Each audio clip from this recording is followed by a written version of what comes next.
Heiliges Kanonenrohr Batman. Hätte man beinahe noch ein paar Sekunden später draufgedrückt. Ja, glaubst du eh nicht, wie es ist. So, jetzt schauen wir mal. Xbox Scheißdreck Klump läuft.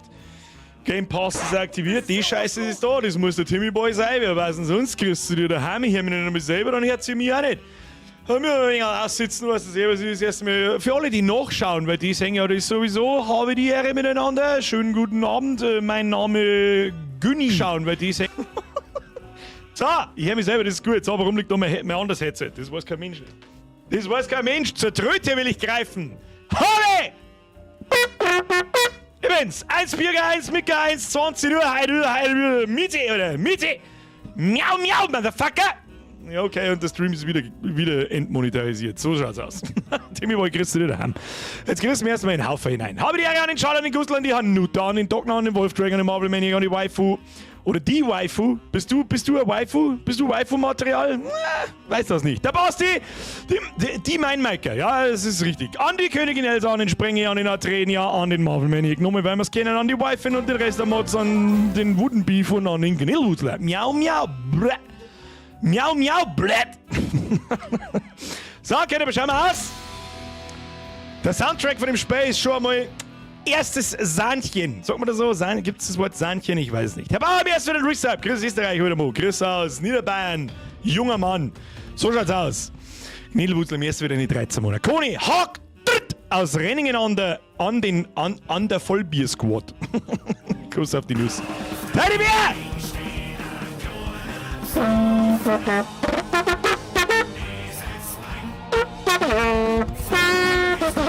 The Weekend! Teddy Sepp, welcome to the squad. Ab in den Chat, habe die Ehre an den Teddy, wenn ihr mitmacht. Dem Grazie Danos! Miau, miau! Tüboy! Doch, freilich, die hören sie alle. Sie hecken mir immer in der Cam, dass ich schon früher sehe. Ich glaube, das ist gelungen. Ich glaube, dass das gelungen ist! Gleich mal vorab, Schluss! Habe die Ehre, Bier, ist faktisch in der Plätze rein. Ich freue mich schon aufs Früh. Und Samstag, da geht's auf Wien und Linz, Oberösterreich. Was? Feierabend, was ist da wieder? Fußball schauen schon wieder. Lauteres Fußball, ist jetzt Sommerpause irgendwann einmal? Jetzt ist doch die EM geworden, nicht? Da musst du mal rüber, was tust du da wieder? Fußball, Kreisliga anschauen. Er kann nicht genug von kriegen, kann er da. Project Hardstyle, mehr als 60 Monate, du Gottverdammte Jürger, merci dir. Padre, merci für deine 26 Monate, habe ich zurück. Da gibt der Stornen, ist halt schon wieder, ist wieder Member Mika, hab ich schon gesehen.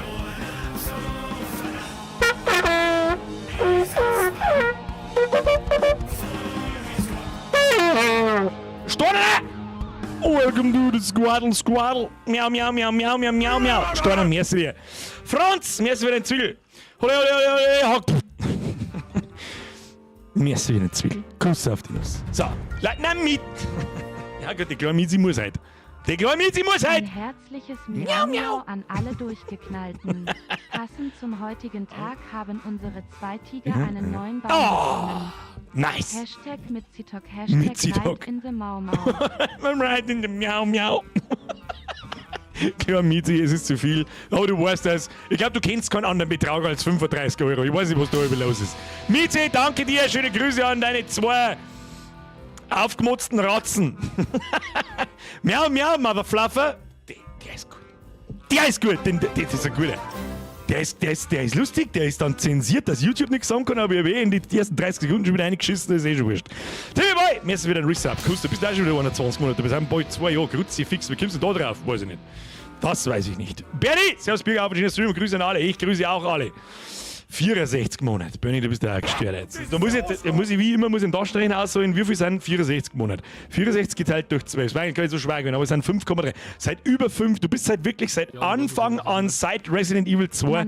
Ja, nicht ganz. Ja, obwohl. Was sind 0,3? Was sind 0,3 Jahre? 4 Monate. Das ist jetzt nicht geschubst. Warum wird der Herr Perle nicht angezeigt?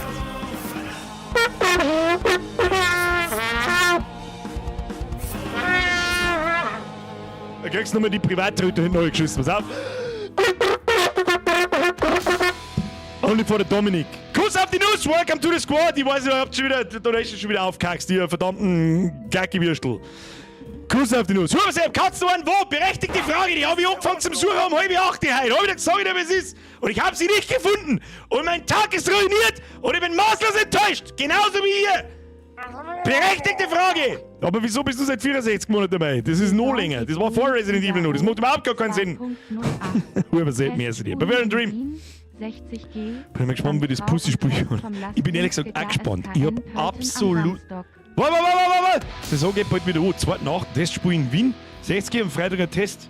Und Test vom Lars Glintz gegen SK in Pölten am Samstag. Wer immer Lars Glintz und SK in Pölten ist, hat er keine nie gehört. Aber 60er-Spiel kann ich natürlich verstehen. Das geht Bundesliga und so weiter, geht das schon wieder im August weiter. Die haben ja gar keine Pause nicht, die armen Teufel. Mila Mausi! Löwensepp, merci dir. Pro-Zuschauer, merci dir für deinen 40er. Mila Mausi, viel Spaß, ich hab das Spiel schon durch. Niedlichkeit pur. Ich bin gespannt. Ich bin maßlos enttäuscht. Also erst einmal davon, dass ich meine Katzenhaarwaschel nicht gefunden habe. Das ist mir das allererste.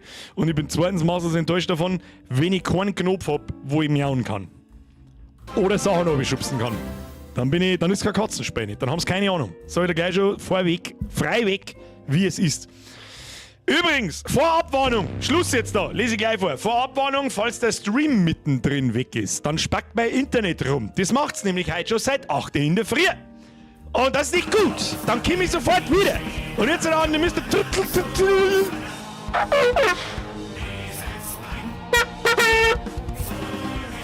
Was ist denn heute wieder? Gibt's halt wieder Mitgliedschaften umsonst, oder was ist denn da los?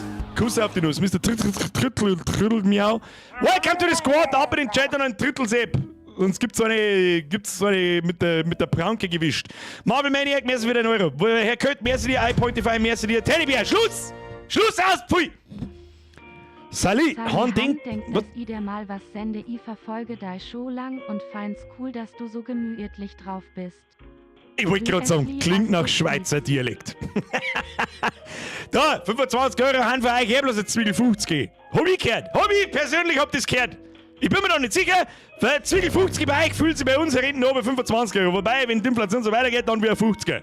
Sag's, was es ist, Teddybär, schöne Grüße in die Schweiz. Viel mehr Schweizer gehört jetzt da immer her. Warten die ganzen Schweizer.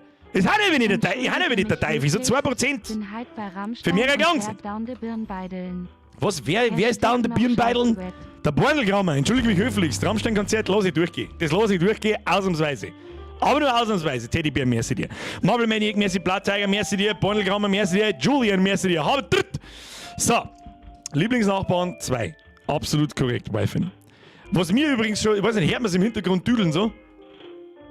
Das ist eine gemütliche Fahrstuhlmusik. Ich habe mir extra einen Soundtrack von dem Spiel überklärt, der ist sehr gemütlich. Das ist der neue Hintergrund-Soundtrack für den Blätschmerz und alles andere, wo wir nichts spielen. Gibt's für mich den Daumen nach oben. Sehr gemütlich. Da sehe ich uns schon im Winter wieder mit Nippelklötze da irgendwo sitzen. Wir werden sehen. Tani, Miete! Merci dir. Frostbit. Gehst jetzt etwa zu den Pussycat Dolls. Da war ich schon, ich bin das Gründungsmitglied Nummer 1. Musst du wissen. Und ich bin die fetteste von alle. Herr Flo! Grüß dich, Alter! Grüß dich, Alter, zurück. Kuss auf die Nuss. Mehr als für den Zwickel. So, Schluss jetzt mit umeinander donaten. Wir spielen heute auf Vorschlag einer Dame. Ich weiß leider nicht mehr, wer es war. I'm a simple man, I see a meaty, I must play. Little Kitty, Big City. Ich hab keinen Dunst, was das für Spiel ist, aber es hat knappe 5000 sehr positive Bewertungen, also so schlecht kann es nicht sein. Und es ist ja nicht irgendein Rumgepimmel-Spiel anscheinend. Schauen wir mal, ich bin gespannt. Ich hoffe, es ist ja kein absolutes Kinderspiel nicht. Also, das wird dann vielleicht ein bisschen anstrengend, 2 Stunden lang. Aber gut, was soll man machen? Übrigens, mal noch kurz eine kurze Ansage. Warum erinnert mich von euch Affen keiner an Firewatch? Wir pimmeln mal umeinander so von wegen, ja, was kann man spielen? Wir haben eigentlich nicht mehr lang, ja, was kann man dann reinzücken? Und keiner kennt der Firewatch. Gott sei Dank, dass mir irgendjemand von euch geschrieben hat, so, oh, Little Kitty nicht kaufen für 25 Euro, sondern das ist im Game Pass drin. Dann habe ich meinen Game Pass natürlich geholt für 11,99 und hab da mal durchgescrollt und dann scroll ich da über Firewatch drüber. Und hab mir gedacht, so, das Scheißspiel, das ziehe ich jetzt seit 5 Jahren durch jeden Sommer und sag, das spielen wir jetzt dann und dann vergiss ich es wieder. Ja? Darum, nächsten Montag oder übernächsten Montag Firewatch. Da, der Opa sagt auch, Firewatch! Absolut gutes Spiel. Und das schiebe ich schon umeinander, dass du sagst, gibt's das? Gibt's das? Ist ein auf 4 Stunden zu fertigstellendes Story-Game. Und der Firewatch, da bist glaube ich so ein Firewatcher in Kanada in den späten 80ern, glaube ich. Und da haben die im Wald und so, in so Türmen rumgesessen und haben da den ganzen Sommer verbracht und haben da nichts da, außer geschaut, ob's brennt. Ja, genau. Und da entsteht irgendwie eine Geschichte über Funkgerät, mehr weiß ich aber auch nicht. Wir werden sehen. Wolfried! Beste Grüße aus der Spätschicht. 4 Stunden haben mich noch, aber das hatten wir lange nicht mehr. Flauschig-Sport. Was? Beste Grüße aus der jetzt habe ich kapiert. Spätschicht. Spätschicht ist aber auch was Asoziales. Wann kommst du da dann heim? Um 12 Uhr. Also um 12 Uhr hast du aus und wann bist du wahrscheinlich daheim um 1. Das ist das Letzte! Schichteln ist das absolut Letzte. So, Freunde der Sonne, Timmy, du bist jetzt der Letzte. Spül mal Firewatch. Sagst du das, Timmy? Timmy hat Ahnung. Bald schon mal, Kuss auf die Nuss, merci dir. Wolfried, Timmy Boy. Alerts aus. Schließen Sie den Browser. Browsen können Sie wann anders. Wir starten das verdammte Spiel. Meine sehr verehrten Damen und Herren, wie Sie sehen können, sehen Sie nichts. Wieso eigentlich nicht? So, ich hoffe, dass alles funktioniert. Es hat nämlich einen neuen Nvidia-Treiber gegeben, mit dem es anscheinend Probleme gibt. Da ist mir heute LOL schon ein paar Mal abgekackt, beziehungsweise TFT, einfach so mit Memory irgendwas. Und ich kann mir nicht vorstellen, dass mein PC Probleme mit Memory hat. Kätzchen empfiehlt die Verwendung eines Controllers. So, da bin ich direkt da am Start. Hab nämlich auch ein bisschen in Elden Ring weitergespielt. Hab die komische Sonnenblume erschlagen. Und am Endboss bin ich nur ein paar Mal gescheitert. So, jetzt halten wir aber unser Maul, wir spielen jetzt Misi. So schaut's aus. Controller ein! Viel Spaß! Team LKBC Plus wahrscheinlich. Da sind wir. So, Mitwirkende brauchen wir alles nicht. Ich bin der Birger 1738. Hauptsache Game Pass regelt. iPointify, merci für den Euro. Schluss jetzt. Chris aus der Nachtschicht. Was ist das um 8 Uhr? Wann ist denn? Ich käme mit Schichten nicht aus, aber es ist auf alle Fälle das Letzte. Das ist alles, was ich weiß. So, jetzt drücken wir auf. Bewegt sich die Miezi? Nein. Aber wir haben offensichtlich die schwarze Miezi da. Jetzt drücken wir auf Spielen und schauen wir, was passiert. Speicherplatz 1, neuer Spielstand. Neu beginnen. Rein damit. Bist du sicher, dass du ein neues Spiel beginnen willst? Nein. Tschüss. Wie genau hat sich jetzt das da automatisch nach unten? Ich hab nichts angelangt. Kruzifix. Ja, natürlich ein neues Beginn. Bestätige. Wo Birger 1337 war leider nicht frei. So. Ich hab keine Ahnung, was für eine Art von Spiel das ist. Wir werden sehen. Ich hab keine Ahnung. Grafik ist auf alle Fälle schon mal cute. Musik ist gechillt. Wir wohnen auf die. Chat ab. Und schnurren das. Oh no.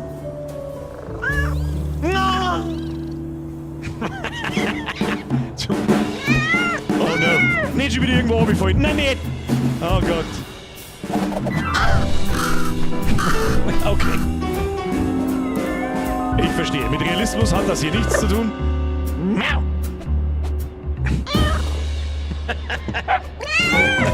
Der Doge ist auch dabei. Okay. Ich bin jetzt schon begeistert. Ihr habt jetzt schon ein Grinsen im Gesicht. Das ist gut. So, wir kommen aus der Mülltonne. Ha? Wir haben den Bushido. Komm aus dem Dreck!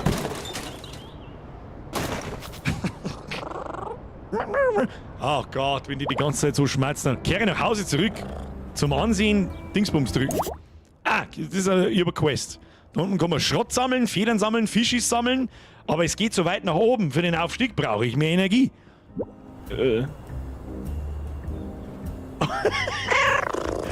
Okay, halt dein.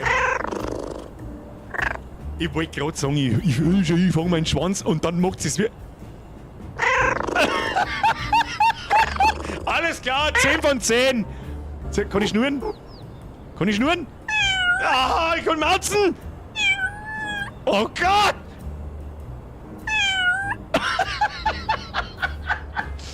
Ja, das ist 10 von 10. Und wenn man sie im Kreis dreht, fängt sie echt den Schwanz schön. Alles klar! Best Game ever! Wir können springen. Oh, es hat aber ein bisschen Input-Verzögerung, habe ich das Gefühl. Ach so, da ist ja voll geil, oder? Okay! Wir können sprinten. Kann ich. Kruzifix, der schreckt mir wegen! Ach, ich hab. Okay, ich hab ein Problem mit Wasser. Okay. Ja, ich hab schon verstanden. Entschuldigung. Was weiter kann ich nicht springen? Was bist du für Katz? Nochmal? Okay, Double Jump gibt's auch. Aber mich dann interessieren, wie. Locky da. Kann ich da was umhauen? Kann ich da hin und her springen und. Oh mein Gott, ich bin maßlos überfordert! Kann ich da nicht schneller. Ey, jetzt da auf Ehre kommen wir schneller. Ich geh mal in die Bude ein! Schmeiß es so weg! Da! Because I'm a cat! Da, oben mit dem Schund. Enthümpeln. Was da? Was ist das Katzenerfolge? Ich krieg quasi ein Achievement, wenn ich was hau. Ja, okay, ich sehe schon. Die haben auf alle Fälle Ahnung von dem. Da nochmal was entrümpeln. Da, hier. Da war ein Boy, ja, ich hab ihn schon gesehen. Ein Boy hab ich schon gesehen. Was, ich kann was aufheben. Okay. Ist das. Hat man eigentlich irgendeine Aufgabe in dem Spiel? Oder muss ich einfach bloß irgendeinen Scheiß machen? Oh. Warte mal, ich hab hier Arschloch. Letzten Moment. Okay, wir haben kein. Houston, wir haben kein Poloch. Und ich. Ah ja, da kommt noch auf Kanten auf, ja gut, kriegen wir schon. Kling, kling, kling, kling. So. Das ist die Frage. So. Es ist einfach. Ich kann Katzen ja verstehen. Ja, ich kann sie ja verstehen. Ich meine, da. Was LTN-RT. Oh.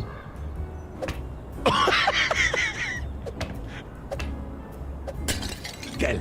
Best Game ever, hat sich schon rentiert.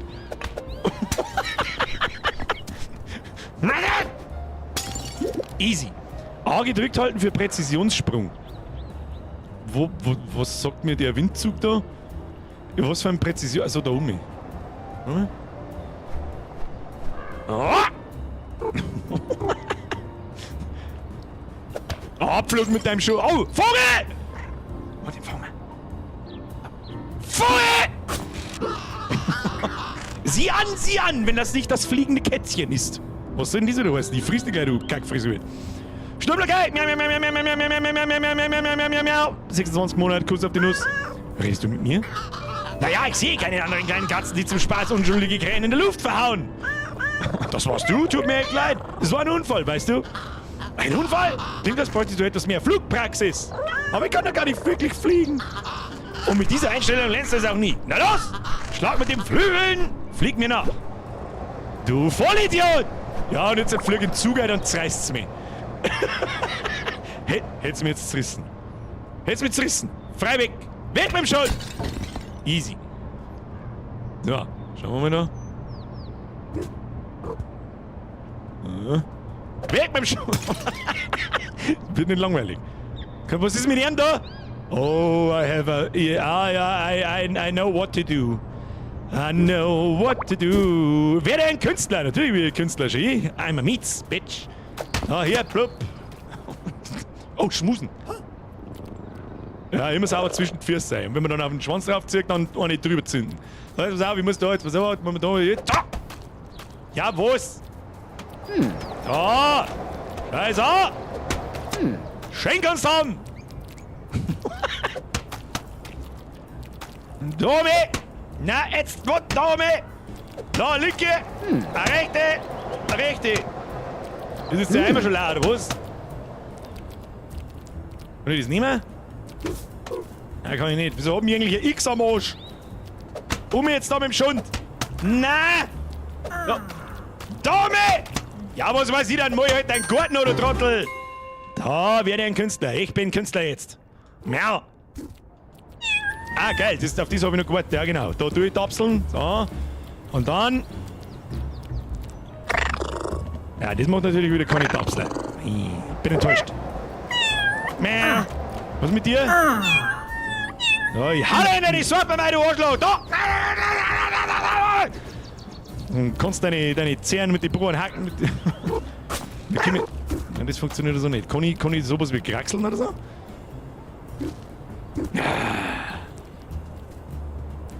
Wie geht mir jetzt da auf? Was kann ich da aktuell können? Eigentlich so, hä? Bitte lass mich einscheißen können, bitte. Achso. Achso. I see. Geh mal unten durch. LB, krieg. Ah, look at my asshole, it's beautiful. Kameraführung ist noch ein bisschen. So, muss ich netzen, hab ich schon gesehen. So. Vielleicht bin ich gar nicht Manuel Neuer. Vielleicht bin ich Miauel Neuer. So, rein damit! Ja, natürlich hat's da ins Netz gegangen. So viele Achievements. So viel. Was ist das? Sprinten? Das nehme ich. Na, das nehme ich. Und ich weiß nicht, was ich damit tue, aber ich nehme es mal mit. Kann ich da unten durch? Nein, das ist Nase. Nase ist nix. Das müsst ihr jetzt aber auch wissen. Ja, wo geht's jetzt da weiter? Ah, da geht's weiter. Hab ich gesehen. Da gehen wir unten durch. Die Dosen nehmen wir sicherheitshalber mal mit. Fallen lassen. Nein, nichts fallen lassen. Und die Schleier. Da, der muss Vollsprint. Mizi. Hau da! Hey! Seid leise da drüben! Oh, finde ich die Krähe. Haben wir gefunden. Oh Gott, Alter, das ist schon wieder, es ist so simpel, aber es ist jetzt schon wieder so amüsant. Ich hab die ganze Zeit ein Grinsen in der Fresse. Dumme! Ja, just mir, oder? Weil, Manu, mir ist wieder ein Euro. Mir ist ein Bürger, mein Hund flippt bei den Katzengeräuschen, aber spielt total aus. So, das hätte ich mir jetzt nicht gesagt. Hey, seid leise da drüben!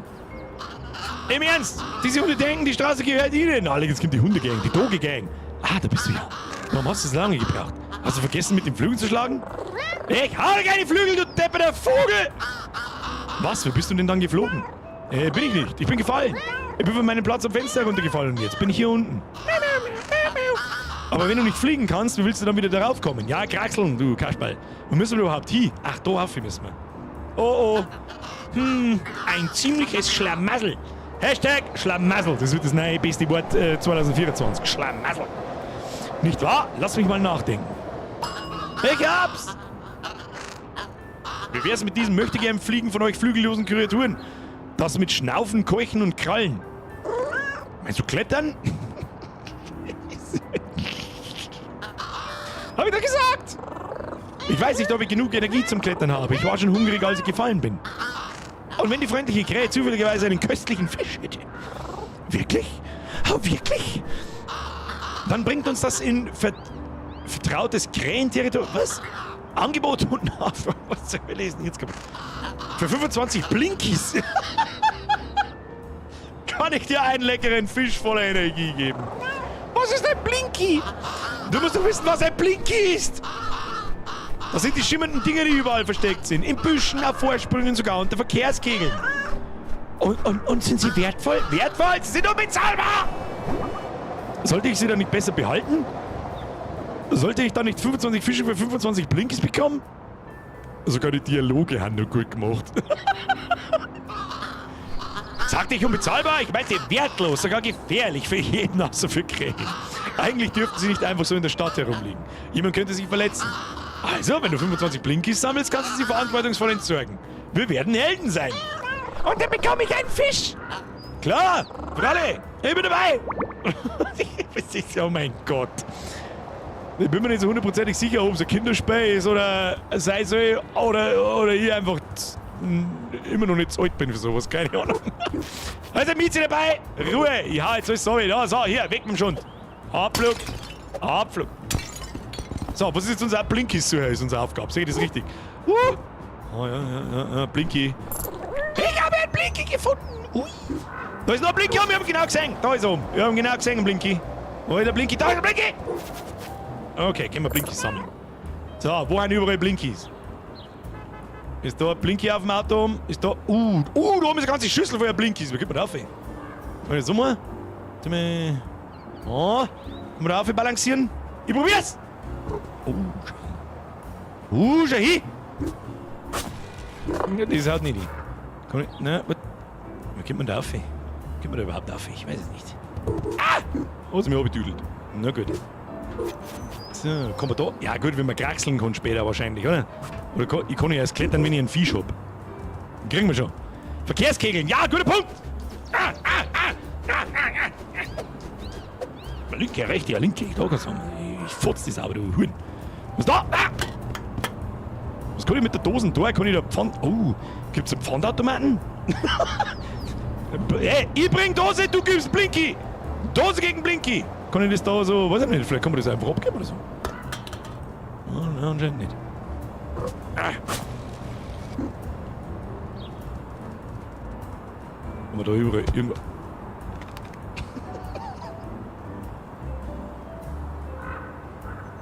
Ich muss nochmal... Okay. So, wie schauen wir da? Oh, da kommen wir unten durch. Es ist versperrt. Wie versperrt? Achso, da ist was davor. Ja, tatsächlich, habe ich nicht gesehen. So, was... Oh, Mieterich. Ey.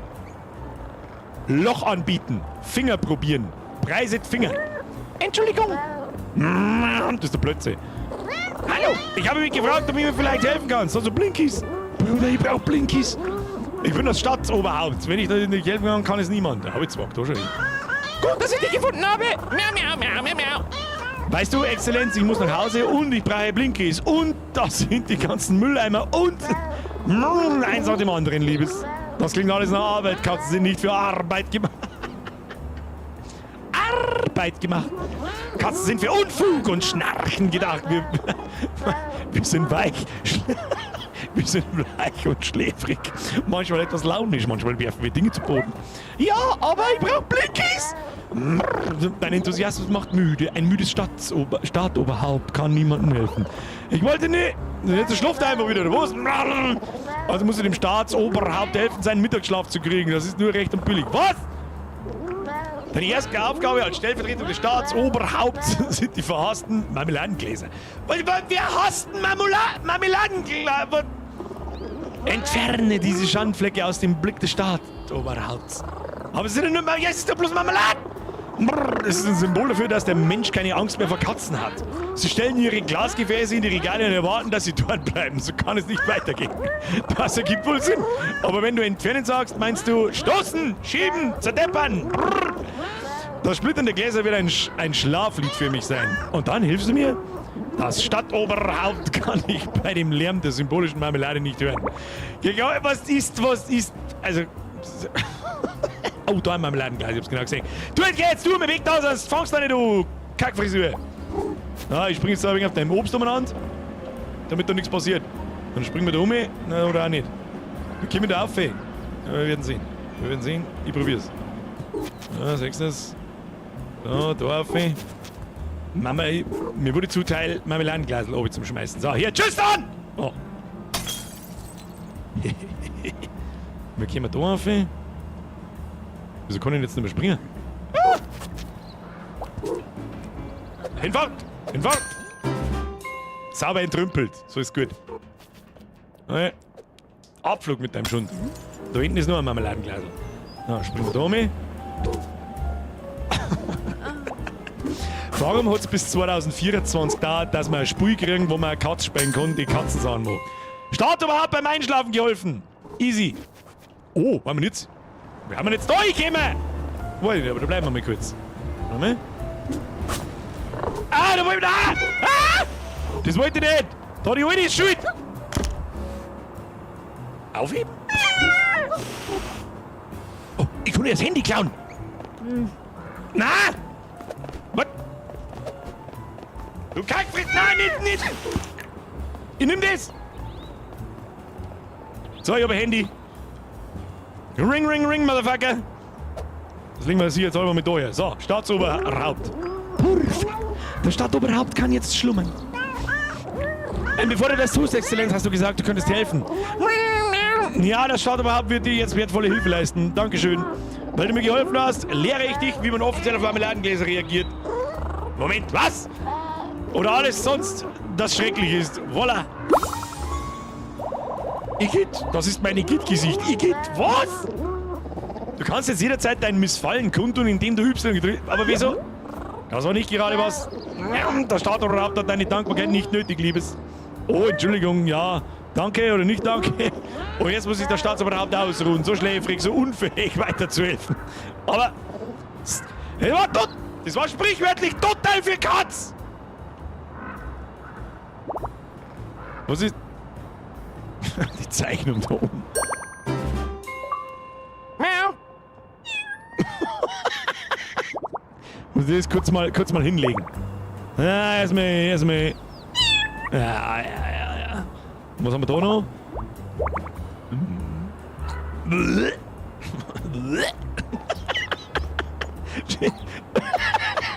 Die hört überhaupt nicht auf.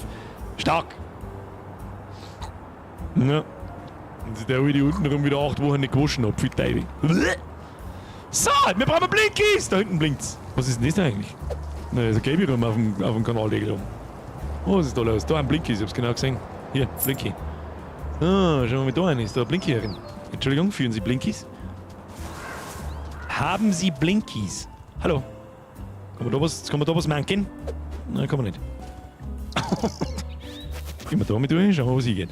Oh, da blinkt was. Blinken ist generell mein Club. Was ist das da? ein Nickerchen machen. Ja, erst 5-mal im Kreis drehen und dann schauen wir und dann ein bisschen pumpen. Katzenschlummer, eins von Sim. Oh, kurzer Katzenschlummer.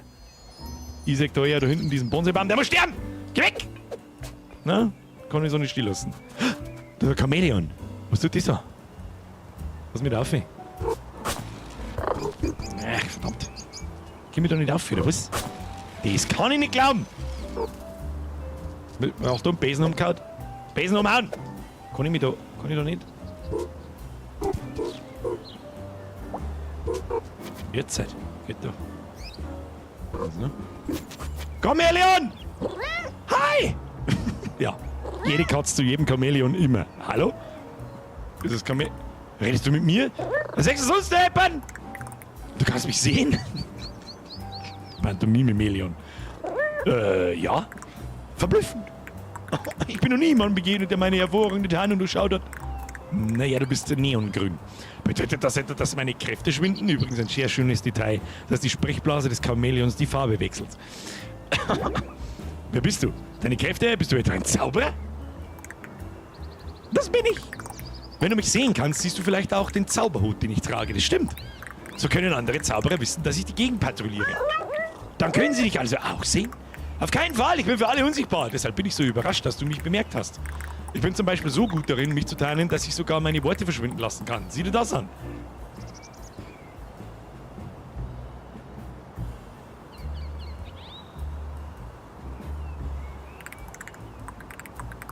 Hast du das gesehen? Nein, hast du nicht, weil meine Worte total getarnt sind. Das ist ziemlich cool. Vielen Dank, ich habe jahrelang daran gefällt. Ja, okay. Aber wenn du mein Meister der Tarnung bist, wieso kann ich dich dann sehen? Berechtigte Frage. Ja, schon. Vielleicht hat es damit zu tun, dass deine Augen so seltsam sind. Meine Augen sind seltsam? Oh je, ist etwas mit meinen Augen passiert? Was? Hast du sie mal angeschaut? Wie soll ich das machen? Ich glaube, das geht gar nicht. Du musst sie mir einfach beschreiben. Also zunächst einmal sind wir auf der Vorderseite deines Gesichts. Das ist seltsam. Sagt der Chamäleon-Mann. Ach ja? Und sie stehen gar nicht ab. Sie sind direkt in deinem Kopf und nehmen wertvollen Gehirnplatz ein. Vielleicht benutze ich meine Augen zum Denken. Was ist denn mit dem Spui? Kannst du sie wenigstens gleichzeitig in verschiedene Richtungen bewegen? Manche kennen das, ich glaube nicht. Muss es immer wieder stressen muss oder was? Das kann ich nicht beurteilen. Ich bin ein Zauberer, kein Tierarzt. Aber wenn deine seltsamen, minderwertigen Augen wirklich immun gegen meinen Verschwindetrick sind, dann habe ich endlich einen würdigen Gegner gefunden. Oh Gott, gibt's eine Schlägerei oder was? Wie bitte? Ich muss lernen, deine seltsamen Augen zu überlisten. Ich werde neue Tarnungen einsetzen, neue Tricks ausführen, die edle Kunst der Selbstvervollkommnung. Was ist das für ein Wort? Das gibt's überhaupt nicht. Ausüben. Ich will nicht, dass du dich meinetwegen änderst. Ach, süßes Kätzchen. So seltsam, so klein, so unwissend. Nein. Um meinen Ruf als die am besten getarnte Kreatur der Welt zu retten, muss ich mich verändern. Das ist die einzige Möglichkeit, deine seltsamen Augen zu besiegen. Wenn du sagst, du willst meine Augen besiegen, ich fordere dich heraus, mich wiederzufinden, Katze! Hier? Nein, natürlich! Nee, was ist was haben wir für Pläne haben mit mir? Ich werde mich zurückziehen, während ich in meiner Technik feile und dann wieder auftauchen. An einem anderen Ort. Es ist natürlich fast unmöglich, mich aufzuspüren, also werde ich dir einen Hinweis auf meinen Standort geben. Ein Ort, an dem den man für Helme kennt, wo Bagger baggern im Zement. Dort halte ich mich gut versteckt und werde nie von dir entdeckt. Auf der Baustelle! Wirklich nie? Hast du schon mal etwas von dichterischer Freiheit gehört? Ja! Ja, ich schrecke dich davor zurück, mir von ihr Gebrauch zu machen. Wie auch immer, viel Glück bei der Suche an mir. Jetzt schau, dass laut wird, dann lauern wir nicht 3 Stunden lang voll. Du Kackvieh, ich brauch Blinky. Da ist ein Blinky. Nein, nicht, aber fein. Das war knapp. Ich habe Blinky gesehen. Blinky. Haben wir ja schon 4 Stück. So, dann gehen wir da rauf. Oh, Vogelnest. Vogelnest. Da haben Blinkys drin, 100%. Blinky drin. Gib Blinky. Da haben wir schon 5. Nur ein Blinky? Was ist eigentlich mit dem Handy? Das ist kein Blinky. Es ist jetzt so geil, weil Krähen heute auf Sachen, blinkende Sachen abfahren. Bringt jetzt die Katze dazu, dass ihre Blinkies suchen muss. Das ist so cool eigentlich. Und jetzt, warte mal. Geh wieder auf. Ja. Ja, Katzen machen sowas. Was passiert denn, wenn ich so weit runterfalle? Oh, da feiert ja nix. Da hinten ist wieder ein Blinky. Kann ich da umspringen, meinst du? Ja, mal probieren. Ja, da kann ich nicht umspringen. Ja, kann ich da umspringen, meinst du? Nein. Kann aber nicht weit springen. Oh, da ist der Hund schon wieder. Der Hundemann. Du. Verschreck mich wegen, du Arschloch! Hundertprozentig kann ich doch die Scheiße da zum Getränkeautomaten bringen. Die liegen doch nicht so gaudi umeinander, oder? Mal lassen. Jetzt kann man mit dem da. Jetzt kann man wieder ziehen, aber wo kann man das hinziehen, ist die Frage. Ich kann es nur ziehen. Schirm kann ich es nicht. Was passiert, wenn ich es ziehe? Oh, von der Blinkies raus. Von der Blinkies raus! Was bringt man das? Bringt man das irgendwas? Bringt mir nichts. Du Vollidiot! Oh, geh her! Geh her, meine Idiotspeibe! Oh, hoppala. Jetzt warte mal. Da aufmachen. Oh. Es waren Elstern, die auf glitzernde Dinge stehen, deswegen heißt es diebische Elster. Ne, ich glaube, dass das Krähen aber auch deren. Oh, müssen wir die Hirl umhauen da. Was, das kann ich auch ziehen, oder was? Da ist ja gerade ziehen gestanden. Ich bin doch nicht blind. Ha! Blinky! Vielleicht die Dosen im Mülleimer. Guter Punkt, guter Punkt. Da überall Blinky drin, da. Überall Blinky ist drin. Vogel! Ah! Hab ich nicht erwischt. Na, kann man da. Na, die sind die haben Fest. Was ist da drin? Wo ist der Koderfett? Oh, ist das Tierheim? Will jetzt aber lästig, gell? Also nicht. Oh, da kennt man nicht. Was ist denn das? Das ist das ultra krasse Wasser, das mich elektrisiert. Na, wir brauchen noch mehr Blinkies, Kinder. Da kommen noch einige. Wie geil sie sich unten durchzwickt. So, schauen wir mal. Da ist noch Mizi. Mein neues Gesicht. Bist du hier, um die Vögel zu sehen? Ich war noch nie so nah an ihnen dran. Nicht ohne eine Scheibe dazwischen. Ah, eine Hauskatze. Das erklärt es. Kann ich noch näher an sie heran? Ja, kannst du. Du kannst sie sogar halten. Die Kunst besteht darin, sich an sie mit LB heranzuschleichen, ohne sie zu verschrecken. Und dann springst du!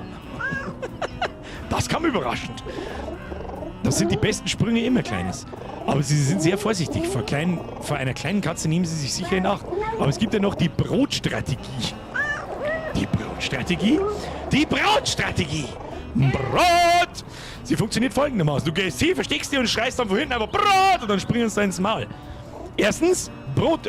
Phase 1, Brot erlangen. Phase 2, die Vögel mit dem Brot ködern. Phase 3, Profit.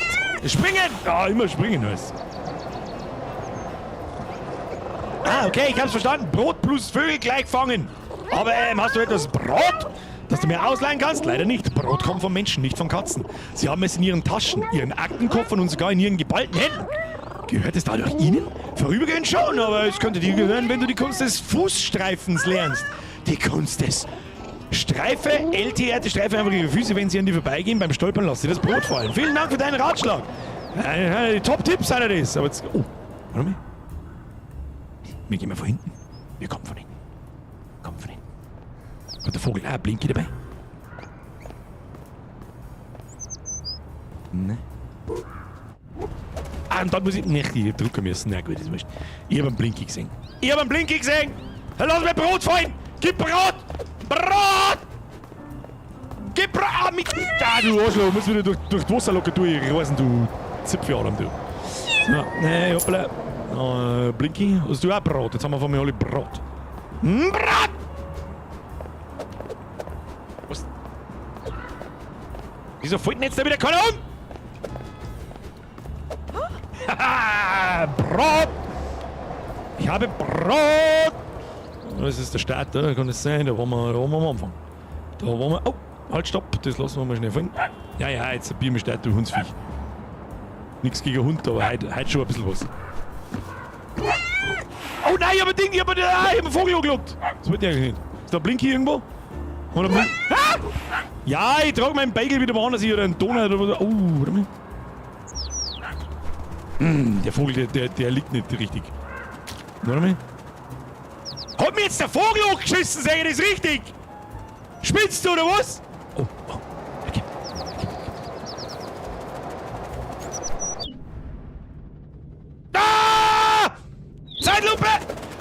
Sag mal, hat doch geheißen, ich muss ihm da noch nicht schmieren, oder nicht?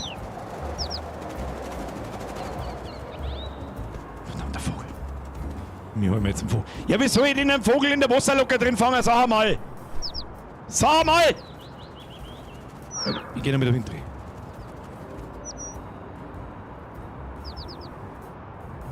Psst. Psst. Ja, aber... Ich verstehe es nicht. Das schwere wie Elden Ring. Was ist da? Ist da kein Blinky drunter, oder was? Kein Blinky? Wieso scheißen mir die Vögel über an? Geh weg jetzt! Scheiß mich an!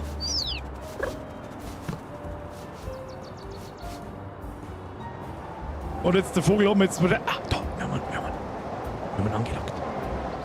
Ich weiß nicht, was ich drücken muss beim Aufprall. Na! Oh! Da kommt der andere Vogel wieder. Dann scheiß mal aufs Brot. Das scheiß Brot braucht kein Mensch. Da kommt der immer wieder an dieselben Flieg. Aber wo fahren sie?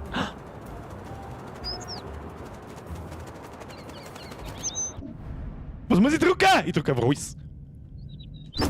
Ha! Vogel! Feder. Ich hab eine Feder gekriegt. Was tut mit der Feder? Okay.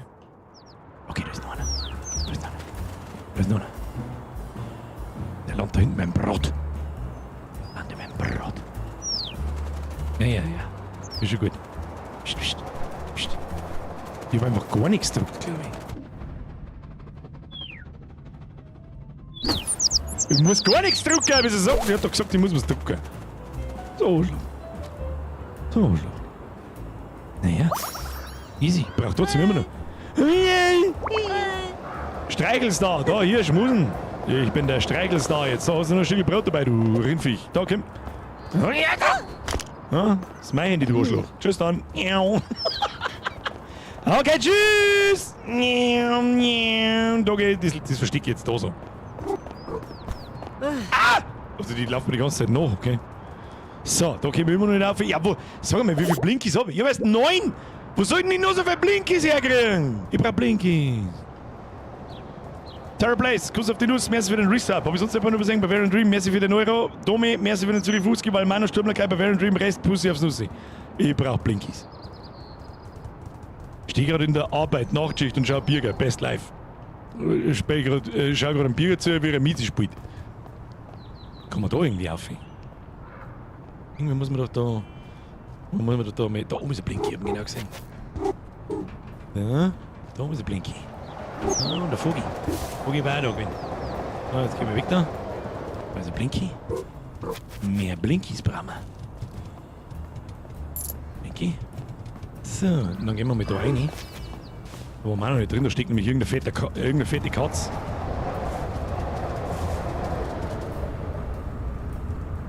Ich steck da im Realfest, was ist mit dir? Hallo! Gleich hab ich's! Nur noch ein Stück! Ah, ja! Und jetzt raus hier! Wir müssen das mal, du Klopper, die Nudel. Warum hat die Katzen Toaster? Hm? Oh! Alles okay da drin? Bis für einen Moment ja. Es war so leicht reinzukommen, deshalb dachte ich, dass ich auch einfach wieder rauskäme. Soll ich dir vielleicht helfen? Lass ihn nochmal selbst versuchen.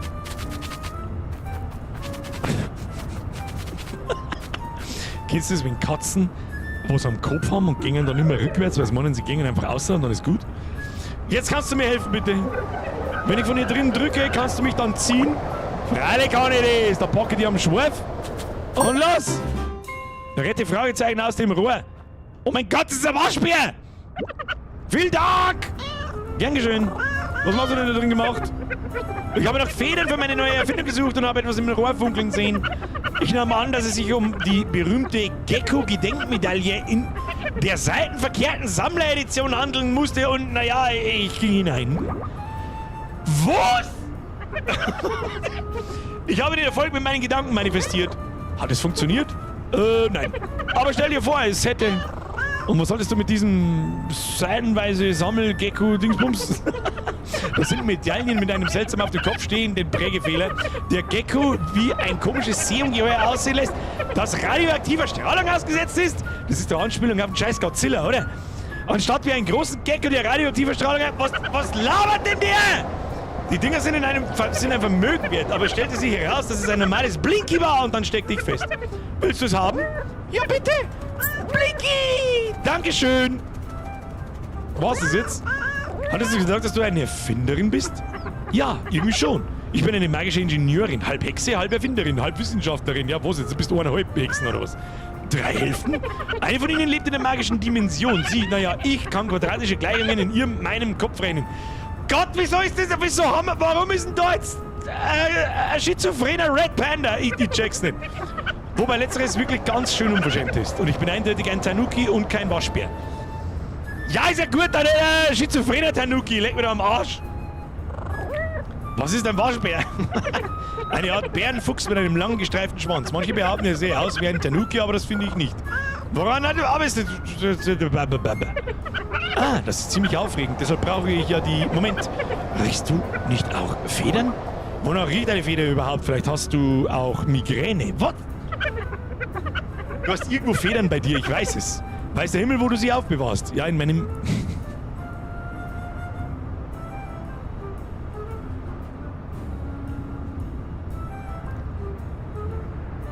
Ach Mann. Die hier? Ich wusste es! Ich wusste es! Ich brauche 3 Federn. Hast du 3? Noch nicht. Mist, okay, dann sag mir Bescheid, wenn du 3 hast, dann kann ich dir zeigen, wie ich wieder die Raumzeit krümme. Was ist denn mit dem Spui? Oh, das ist Diskettenski. Laden. Es haben mit Sicherheit Leute im Chat, die nicht wissen, was das ist.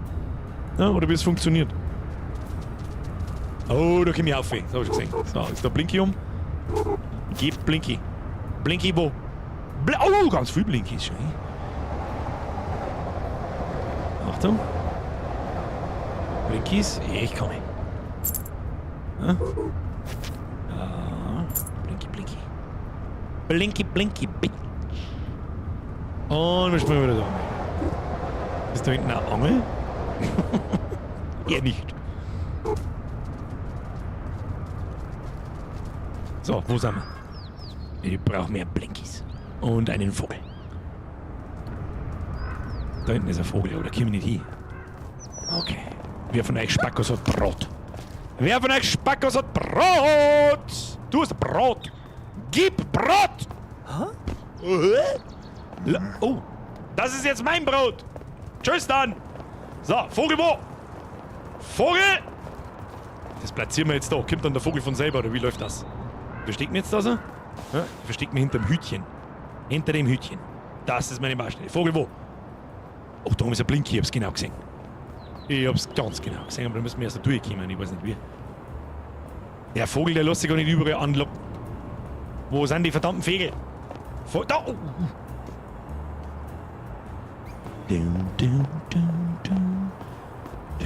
Hey, Mr. Passantendepp, weh, du verscheißt jetzt den Vogel. Ja, du dummes Arschloch! Vogel! Deine überall Passantenseppen. Oh ja, fliegt zum Brot. Fliegt zum Brot! Schau jetzt du da mal das lang, wenn's da... Ah! Mistviech! Gib Feder! So. Oh. Wenn wir schon da haben, nehmen wir den auch noch mit. Wenn er so schön da sitzt.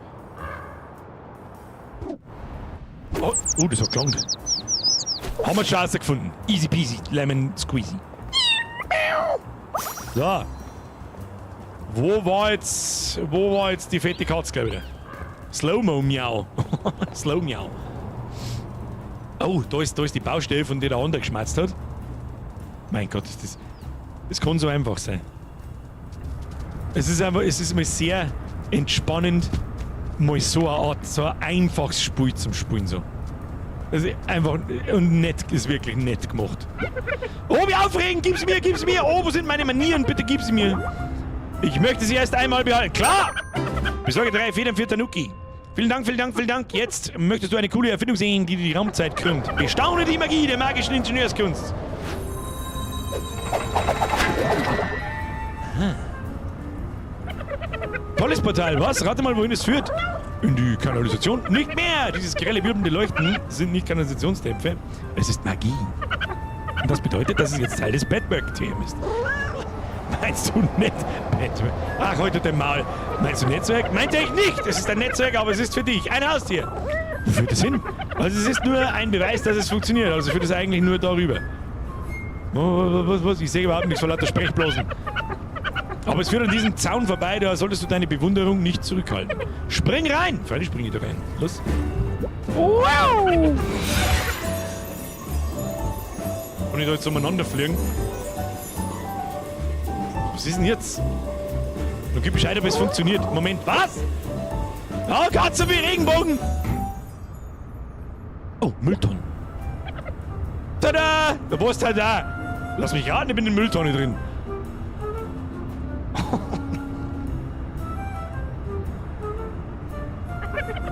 Ich hab tada gesagt! Ist das mein Stichwort? Hey, wo bist du? Naja, es ist völlig dunkel und riecht aufregend. Hört sich das nach einem Mord an? Völlig dunkel? Oh je, ich schaue mal in meinen Feedback-Fragebogen nach. Okay, mal sehen. Frage 1. Ist die Versuchsperson im Besitz eigener Augäpfel? Warum sollte ich keine eigenen Augäpfel haben? Versuchsperson, hast du doch noch gar nicht getestet? Hey, wir machen erstmal einen Fragebogen. War das ein Ja oder ein Nein bei den Augäpfeln? Ja? Ah, hervorragend. Frage 2. Ist die Versuchsperson im Besitz aller erforderlichen Gliedmaßen? Gibt es nicht erforderliche Gliedmaßen? Mir scheint, die Versuchsperson wird langsam unkooperativ. Warum bewegst du dich nicht etwas und wir sehen, ob das die Frage nach den Gliedmaßen beantwortet? Aha. Hallo. Dicke auf den Kopf. Wo bin ich? Oh, du bist im Mülleimer gelandet. Warum hast du das nicht früher gesagt? Im Mülleimer? Deshalb war mir der Geruch so vertraut. Das ist sehr aufregend. Es bedeutet, dass das Padwork funktioniert. Ich muss nur noch das Ankunftssystem ein bisschen verfeinern. Wenn du damit fertig bist, steige ich ein und komme zurück. Zurückkommen? Zurückkommen? Verstehst du? Die Rückreise? Was? Es ist einfach... Was... Wie dumm, Alter. Der Teil, bei dem ich zum ersten Portal zurückkehre, Tanuki. Faszinierend. Ja, ich verstehe, weshalb das nützlich sein kann. Vor allem, wo du doch jetzt auf der anderen Seite eines unüberwindbaren Zauns bist und so. Na gut, ich mache mich an die Arbeit für diese Rückreise und du kannst dich etwas umschauen. Was glaubst du, wie lange es dauern wird? Meiner Erfahrung nach gibt es weniger Beschwerden, wenn ich keine Fristen vereinbare. Ich melde mich, wenn die Verbesserungen eine eine Laborhilfe erfordern. Tschüss! Okay, tschüss! Okay, Alter, dein Maul! Alter, dein Maul, du verdammter Waschbären-Depp! Ich geh mich da jetzt wirklich nicht... Ah, doch, da komm ich schon. Ja, da schau ich. Da muss jetzt auch Blinky haben. Ja, Blinky! Gib Blinkies! Was ist mit dem Späher? Na, Blinky ist im Wasser drin. Ja gut, Gott sei Dank, passt schon. Wehe, das Blinky ist weg, dann bin ich grantig. Wie viele Blinkies haben wir schon? 9 brauchen wir noch. Blinkies, gib Blinkies. Was jetzt? Zieh halt das Ding weg, du Rind. Naja, ein paar so Steuerungsproblemchen hat es schon noch. Wieso kann ich jetzt den nicht wegziehen? Hau ihn weg. Ich schmier da her. Na, kann ich auch. Moment. Jetzt, ich hab nicht einmal was drucken müssen. Deine Übung sehe ich dir. Das ist ein Blinky Freifahrtschein. Oh nein, der Baustein-Sepp! Ah!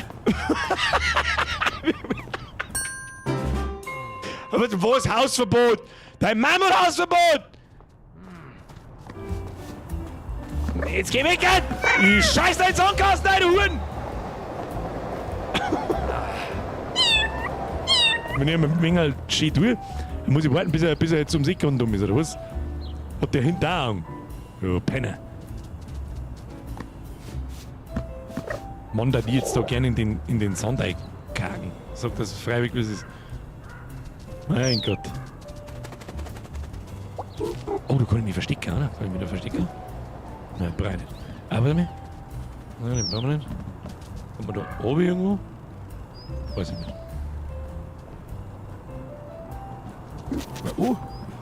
Kann ich im Beton umeinander touchen? Nein. Nein, nein, nein, nein, nein, nein, nein! Hä? Was ist... Das ist ein Stinkekäfer. Das ist ein Hirschkäfer. Oh nein, oh nein, oh nein! Geht's dir gut? Sehe ich so aus, als ging es mir gut? Ja, eigentlich schon. Tut mir echt leid, ich wollte nicht so ausrasten. Ist schon okay, ist etwas passiert? Ich habe einen großen Fehler gemacht. Groß, riesig, lol. Was? Würde es dir helfen, darüber zu reden? Ist ganz bestimmt nicht so schlimm, wie es aussieht. Du machst Witze, oder? Ich meine, was Fehler angeht, ist sogar noch größer als die große Hashtag Shadowban-Katastrophe von 2021. Was? Die, was, wie, wer, von wann? Die, wie soll ich ohne ein funktionierendes Handy ein effektives Hashtag Social Media Taffy Takeover betreiben?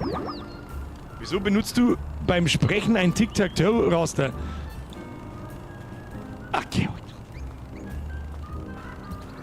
Sprengi, hast du das Speck gemacht? Sprengi!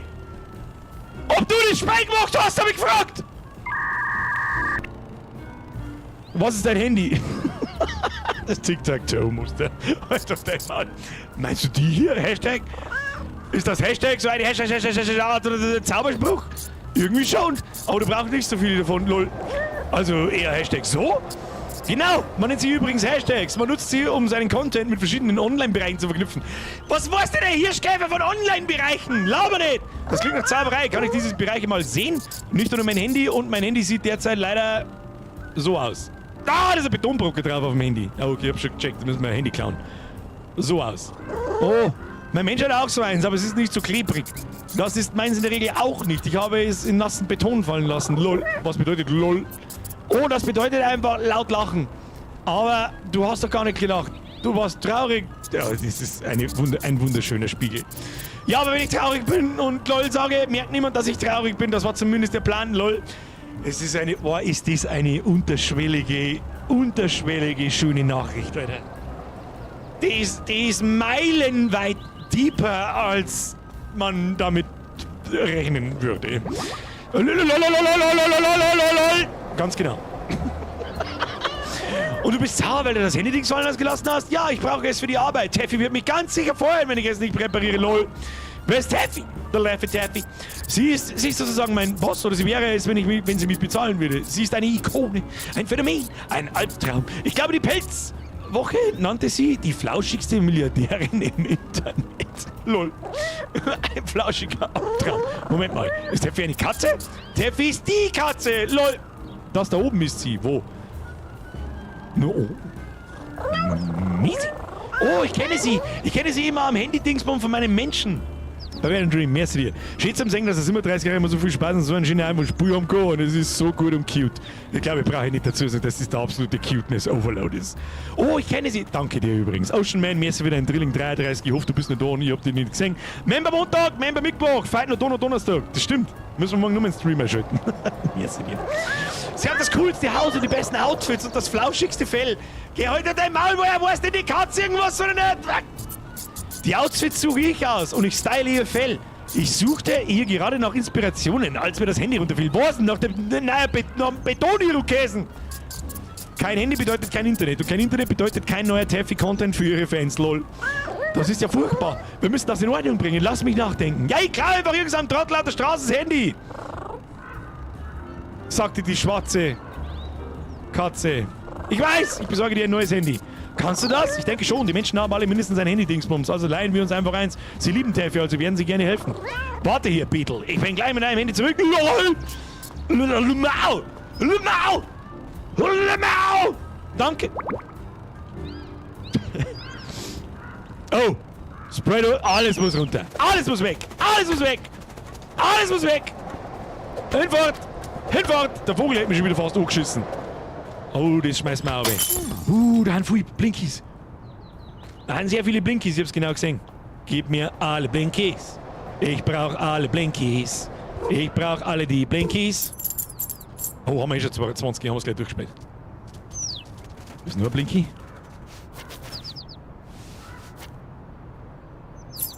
Das ist er genommen.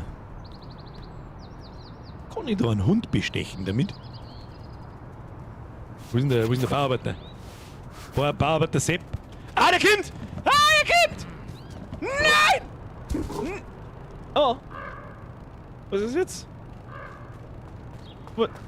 Ah! Was ist? Ich hab's Speck kaputt gemacht. Na! Ich bin der Betonkünstler.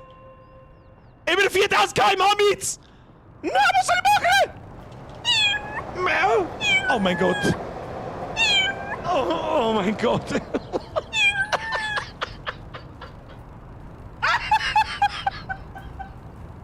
Oh, lol. Was soll ich machen?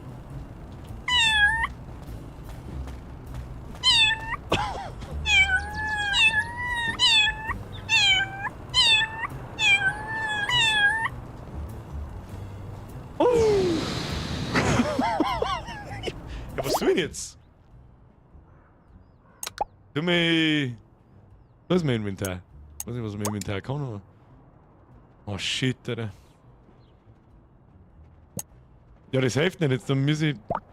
Bist du sicher, dass du dieses Spiel schon... Dann müssen wir laden, hilft nicht. Emote kann ich nicht drucken, habe ich probiert. Macht er nicht. Ah, das speichert eh direkt da, oder was? Hab jetzt in der Betongrube geschlafen! Ja, lass dir noch Zeit. Der Bauermann kommt nicht. Ja, genau, auf das habe ich gewartet. Ich bin der Betonkünstler jetzt. Ich bin der Betonkünstler jetzt. So. Und... Oh, shit, da können wir gar nicht aussehen. Ah. Dann müssen wir da aussehen.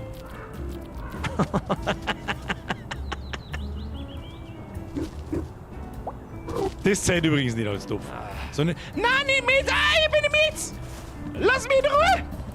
Lass mich! Oh, was ist da?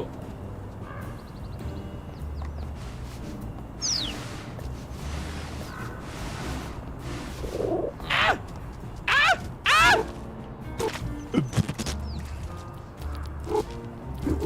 Dann nehme ich wieder in die Betonmauer rein. So. So, wir brauchen ein Handy. Wer war ja der Handy? Wieso schießen Sie jetzt jeden Fußball schon? Du Rind! Ja, der Handy, hat jeder vor der Handy! Ich habe vorher schon mal uns gefunden, aber... Oh, Vogel! Vogel! Den holen wir uns schnell. Vogel nehmen wir mit. Vogel darf man nicht liegen lassen. Na, was denn?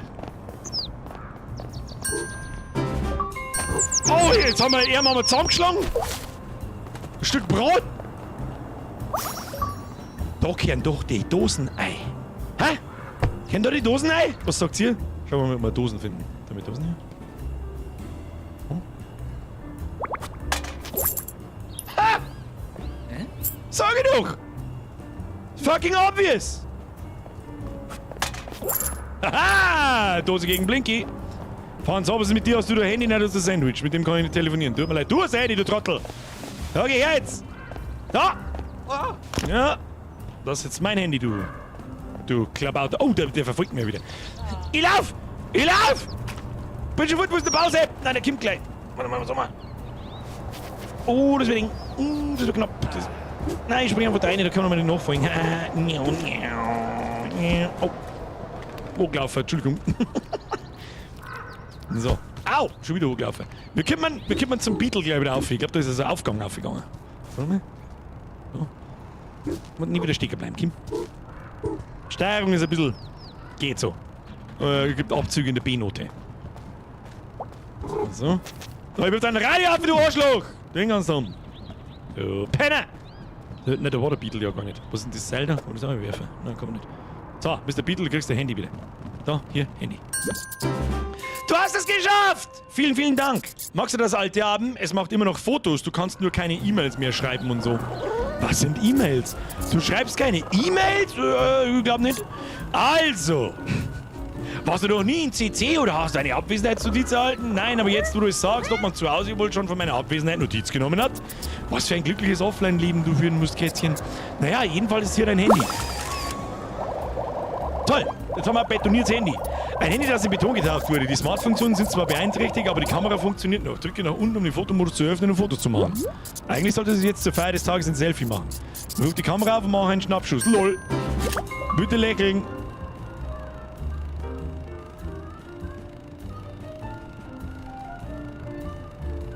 Und das ist ein Arschloch! So, passt.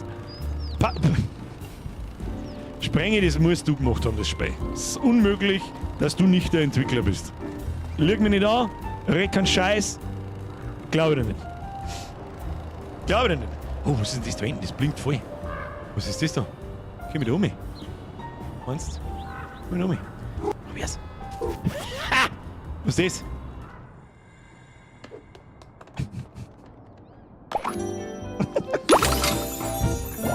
Schutzhelm. Hallo, hier kommt der kleine pelzige Sicherheitsbeauftragte. Darf ich deine Snacks untersuchen?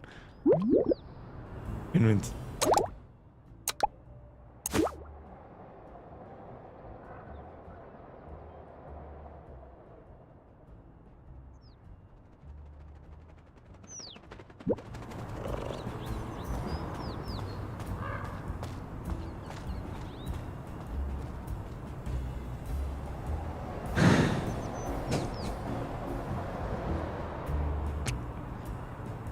Ach, komm halt da mal. Hm?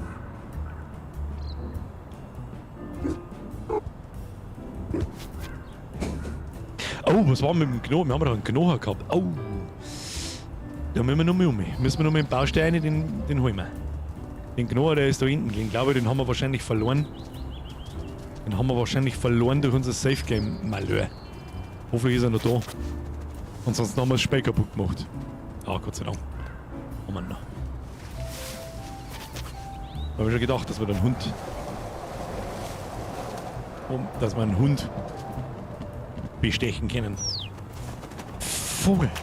Der wollte mich schon wieder abscheißen, der Huhn.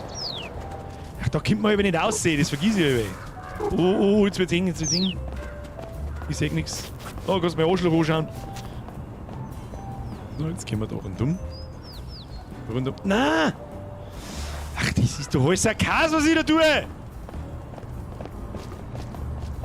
Komm her, nicht? Oh, doppler. Hochlaufen. Geschissen auf den Vogel. Geschissen auf den Vogel.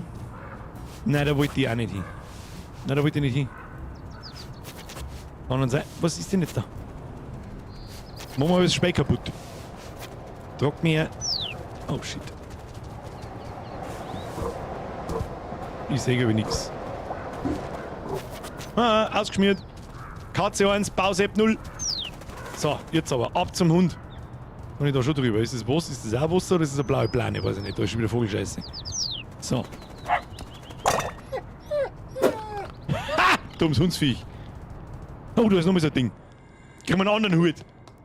Ich hätte gerne Toastscheiben. Ich hätte gerne Toastscheiben. Nein, ich kriege einen Maiskolben. Naschkatze war gestern. Hier kommt die Maismeats.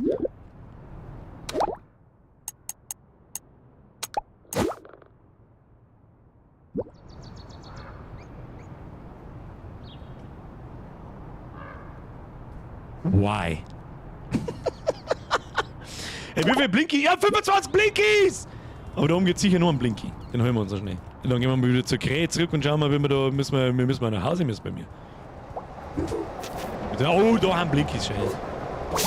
Ah, Blinky. So! Ich habe einen Maiskolben auf dem Kopf. Ich bin ein Döner?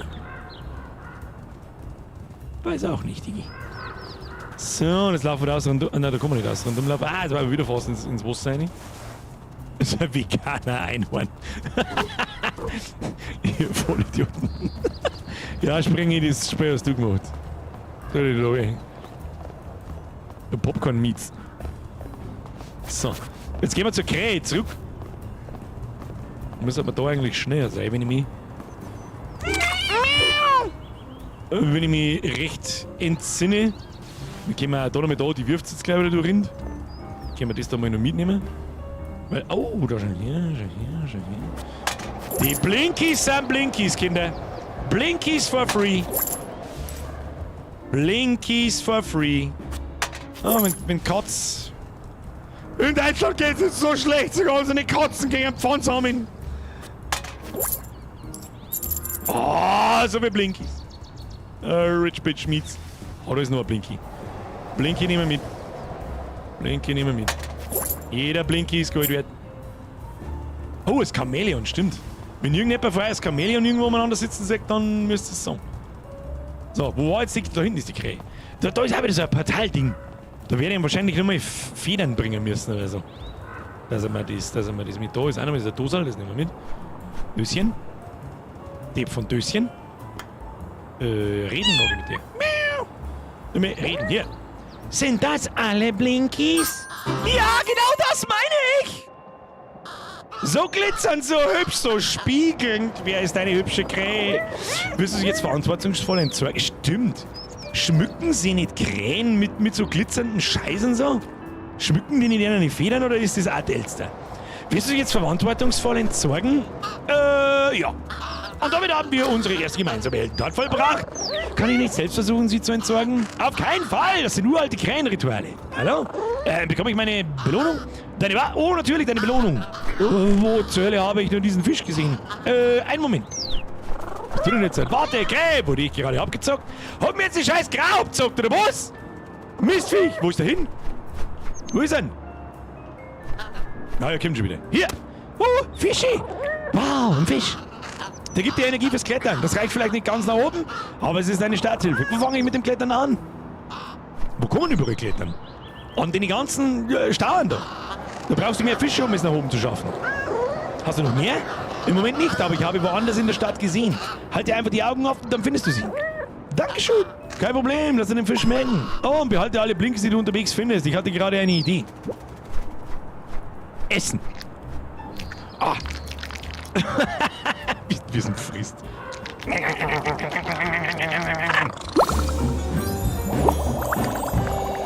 Fischig!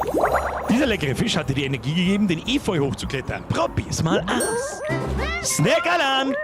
Da! Wir gehen jetzt kraxeln. Und wir können jetzt da ewig... Ah ja, ich sehe schon. Oh, da ist ein Blinky.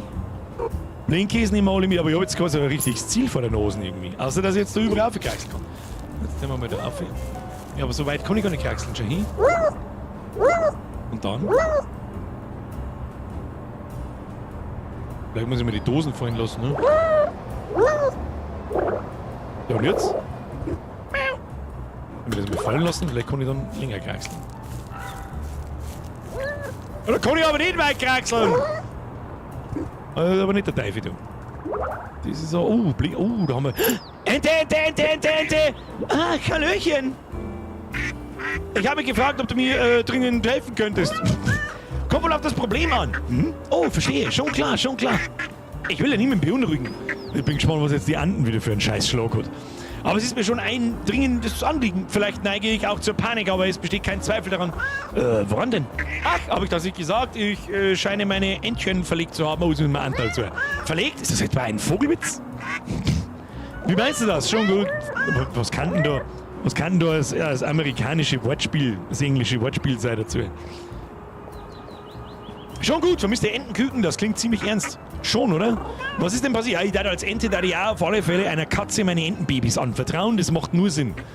Also, wir haben gemeinsam eine Bildungsreise durch die Nachbarschaft unternommen, bei der ich den Kleinen ein wenig Heimatkunde beigebracht habe und so weiter. Kennst du zum Beispiel die Roboterstatue im Park hinter uns? Ich wusste nicht mal, dass es dort eine Roboterstatue gibt. Moment mal, hat der Roboter die Entenküken entführt? Du lieber Himmel, nein, so etwas passt nicht zu ihm. Der Roboter ist nämlich ziemlich faszinierend. Er ist keine Statue im traditionellen Sinn. Der Legende zufolge besuchte einst eine weise Ente, mir selbst gar nicht unähnlich,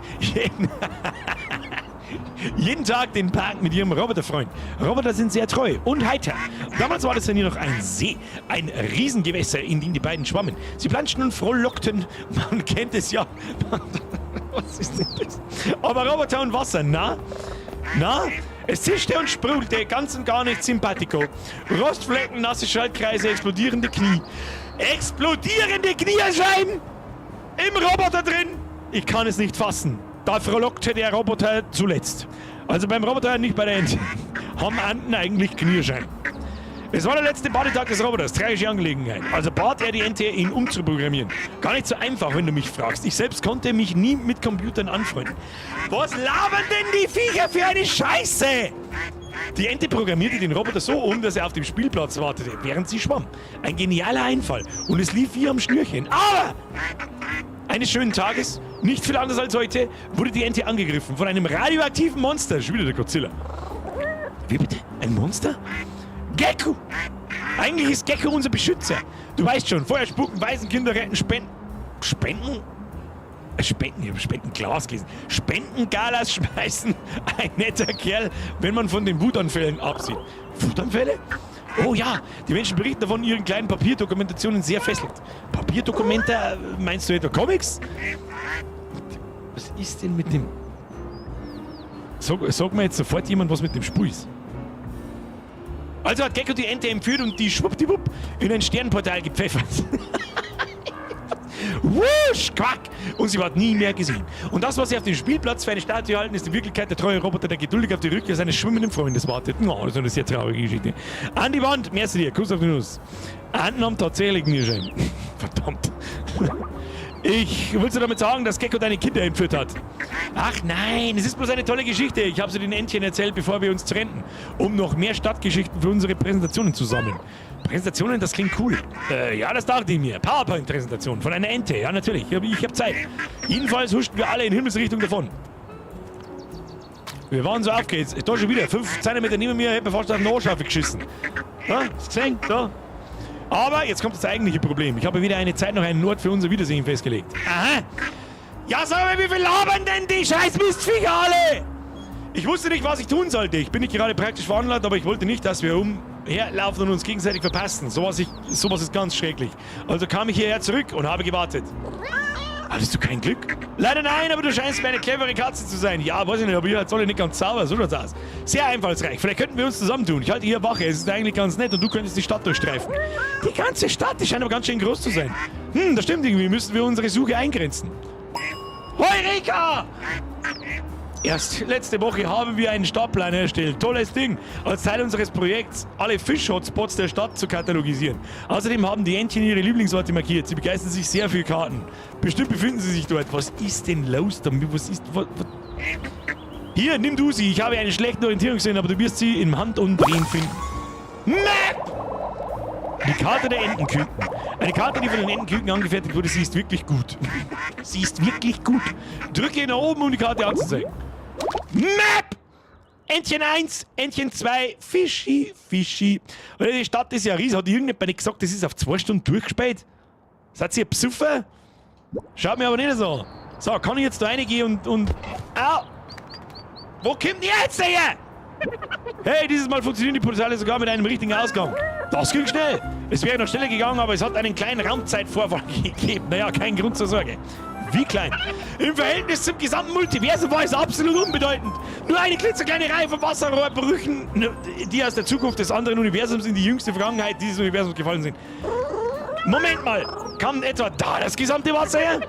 Ich hatte lineare Raumzeit verwendet, obwohl ich eine quadratische Raumzeit hätte benutzen sollen. Lächerlich, oder?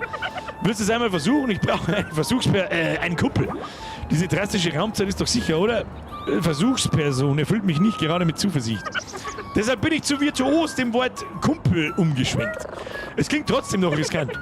Risiko ist nur das Wort, das Pessimisten für Action verwenden. Wenn wir das hier zum Laufen bringen, kannst du damit schnell durch die Stadt reisen. Ich bin dabei! Sag doch nicht nein, lass mich erstmal rausreden. Aber wir haben doch ja gesagt. Was labert? Was ist denn? Alter, Freiheit, das Spiel macht mich auch kaputt. Die Viecher machen mich kaputt. Zuerst einmal gibt es... Moment, was? Ich habe ja gesagt. Echt jetzt? Ich bin neugierig. Juhu, das ist so aufregend. Du wirst es nicht bereuen. Brauchst du wieder Federn? Dieses Mal nicht. Deine erste Reise war so kurz, dass nicht alle verbraucht wurden. Ich habe noch eine übrig. Spring rein. Also gut, dieses Mal wird es funktionieren. Mehr oder weniger. Nee, die springen da ist ein Blinky, da ist ein Anden. Nein! Nein! Okay. Au! Na so etwas, du bist wieder da. Ich dachte, ich hätte dich... Oh mein Gott, was? Jetzt kommt die eine her. Sag mal, ich dachte, ich hätte dich verscheucht, als ich am Fenster hochgesprungen bin. Ach, du warst das? Meine Güte, du hast mir einen ziemlichen Schrecken eingejagt.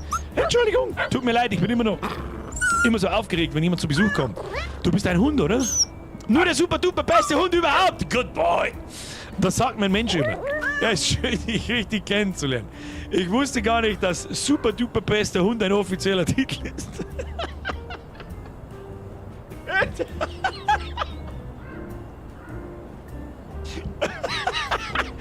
I fucking love this game. I fucking love it. Vielleicht kennst du mich unter einem anderen Titel. Die knautschigste Knautschkartoffel oder der flauschigste kleine Stinker. Die knautschigste Knautschkartoffel. Halt doch dein Maul. Warte mal, meine Besitzerin hat gesagt, ich bin die knautschigste Knautschkartoffel. Bist du dir sicher? Ganz sicher. Ich weiß noch, wie sie es mehrmals sagte, als sie mir die Nase an den Bauch gestreichelt hat. Donnerwetter. Dann muss dieser Preis mehrere Tierkategorien haben. Ich freue mich, eine andere Kartoffel zu treffen. The bestest boy. Ich mich auch. Jedenfalls war es toll, mit dir zu plaudern. Ich hoffe, du hattest einen schönen Tag. Halt! Geh nicht weg. Es ist etwas passiert. Kannst du mir helfen, kleine Kartoffel? Wobei brauchst du Hilfe? Ich habe meine Bälle verloren. Nicht deine Bälle! Meine Tennisbälle sind verschwunden. Oh no! Komm her, dann zeige ich es dir. Was, wo? Kann ich durchspringen jetzt? Oder was? Machen wir Loch. Was soll ich machen? Oh, ach, hat mir jetzt der Hund dir aufgemacht. Sehe ich das richtig? Wo bist du? Ah ja, grobe Loch. Sieh mal, keine Bälle.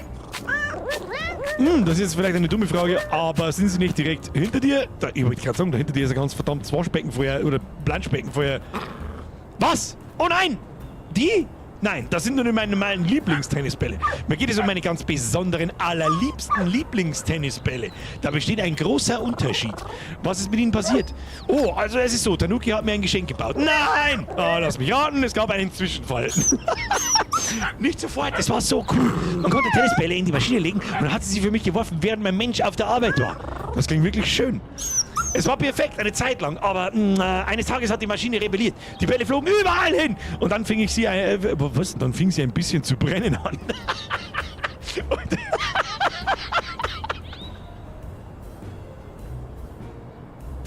Es ist so geil behindert. Die meisten habe ich wiedergefunden, aber meine 3 allerliebsten Lieblingsbälle fehlen noch. Und die Maschine? Ich habe sie verbuddelt.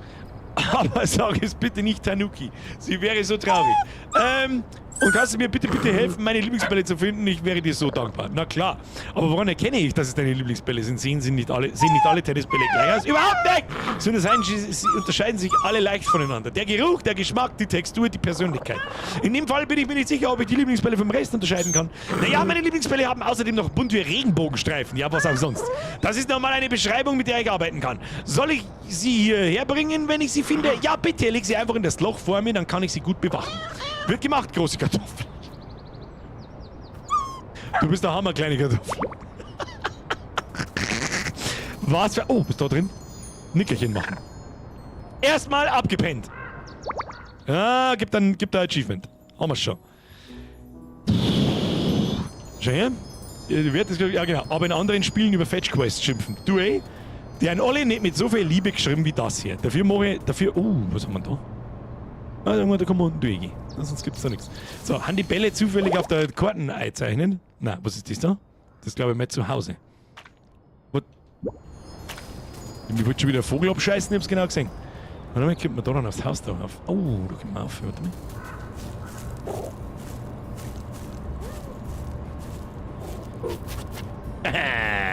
Ja, der Vogelnester. Wir haben was gefunden. Ist das ein Super Blinky? Ist das ein Super Blinky? Nein, ist kein Super Blinky. Aber meine Aufgabe als Katze besteht darin. Tschüss. Tschüss. Tschüss. Tschüss. Oh, da haben wir auch noch was. Achtung. Oh, noch was gefunden. So. Passiert, wenn ich da runterspringe? Ja, Katz passiert nichts. Hast du schon alle gefunden, kleine Kartoffel? Ah, das sind... Nein, aber bald. Weißt du noch, in welche Richtung sie verschwunden sind? Einer hat die Vögel wohl sehr aufgebraucht. Es gab jede Menge Gekreische und Geflatter. Okay, da... Achso, das sind die Tennisbälle, oder was? Bring den Hund seine Bälle. Wie viele Bälle brauchen da? Ich weiß gar nicht, wie viele Bälle das ich brauche. Ich meine, das haben wieder so ein G... Oh, da ist Tennisball. Tennisball? Oh, das ist aber kein guter Tennisball. Das ist nicht der gute. Ah, da waren wir auch schon herin. Da waren wir ja auch schon.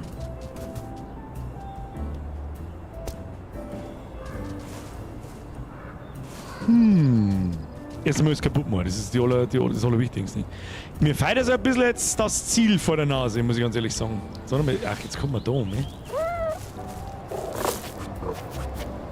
Ja. Tschüss. Kleine Pfotenwatschen. Da waren wir ja auch schon überall. Ja gut, dann springen wir da noch mal um. Rein in die Staden. Ja. So, oh, da ist eine Ente. Ente! Komm mit der jetzt was. Ja, aber ich brauche doch keine Quietsche-Enten, oder? Man, die, was, ich hab überhaupt nichts. Der B-Sprinter, ich bin doch schon am Sprinten. Wo haben wir mir? Haben wir wieder im Startgebiet, habe ich Kacke gemacht, oder was ist jetzt da? Ne? Gehen wir da durch, dann haben wir wieder im Startgebiet hin. Ich muss ja irgendwie zur Ente. Gerade erst da, warum hat die Katze einen Maiskolben am Kopf? Muss der IT-Dever zurücklaufen lassen und keine weiteren Fragen stellen. Waren wir da schon?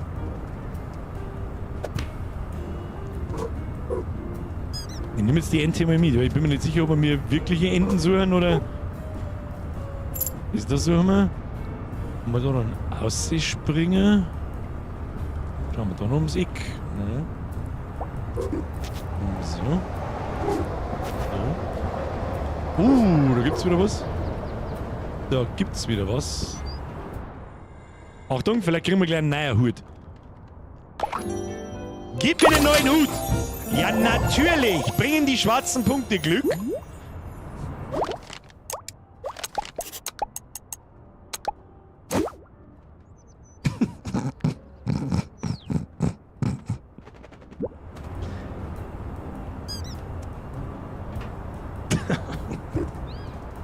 Kann ich da jetzt eigentlich überall schnell... Reden? Dieses Portal ist noch nicht mit anderen verbunden. Wenn du mir eine Feder bringst, kann ich es verbinden. Haben wir ja schon Federn. Wie viele Federn haben wir? Haben wir nur nicht. Jetzt habe ich das Spiel kaputt gemacht. Oh Gott. Oh Gott. Da ist die Baustelle hinten, oder? Ich hab keine... Ah, das war tatsächlich richtig. Aber ich hab meine Enten leider nicht dabei. Aber da ist auch Gummienten gestanden, das habe ich schon gesehen. In das Wasser darf man natürlich nicht hinein. Haben das die Enten, die ich da bringen muss? Bitte sag ja. Hattest du schon Glück? Noch nicht, aber ich arbeite dran. Vielen Dank und vergiss nicht, einen Blick auf die Karte zu werfen. Nein, niedere Schmerzen mit dir. Wirf das Ding hin. So.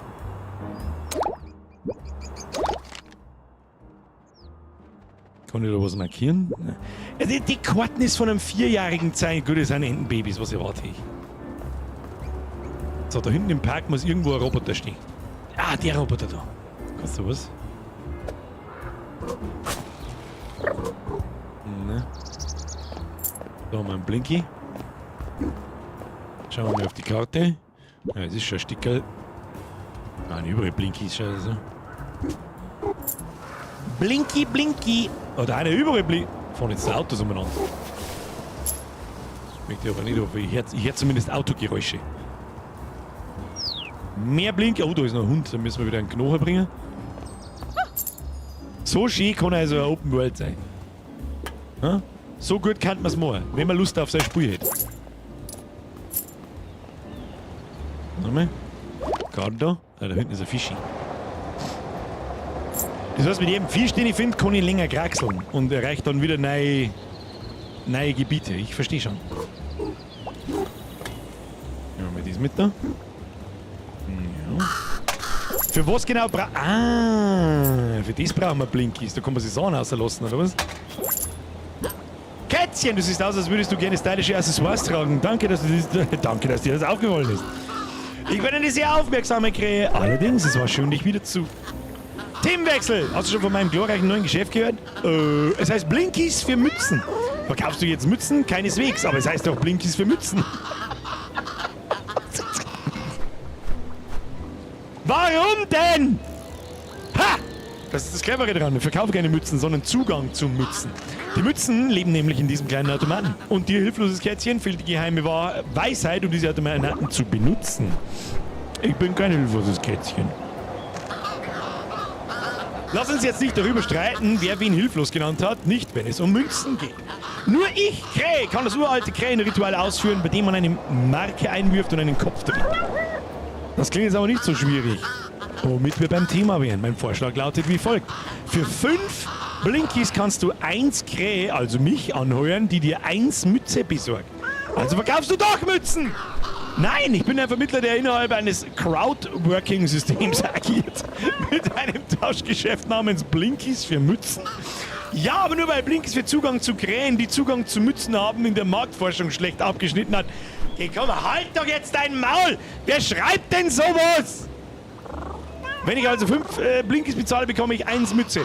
Du übersiehst die subtile wirtschaftliche Genialität meiner Idee. Ich reguliere den Mützenmarkt.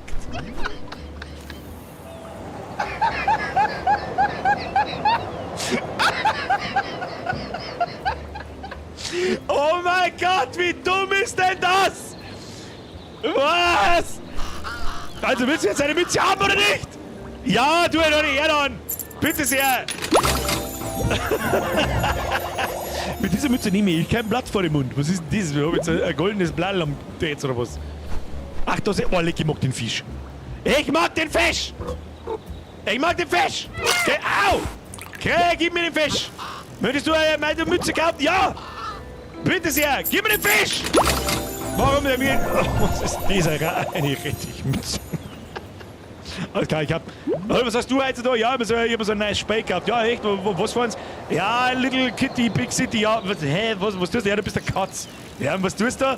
Ja, da ist eine komische, weiß ich nicht, schizophrene fette Katz, die irgendwie, keine Ahnung, Portale in andere Städte baut und eine Krähe, die den Mützenmarkt reguliert.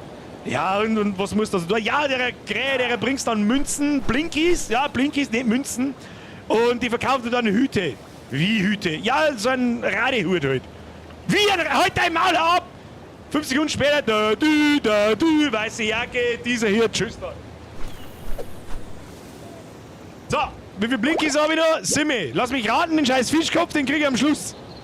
Wir brauchen mal Blinkies, ich will den Fischkopf. Ich will den Fischkopf, jetzt red mit der scheiß Krähe.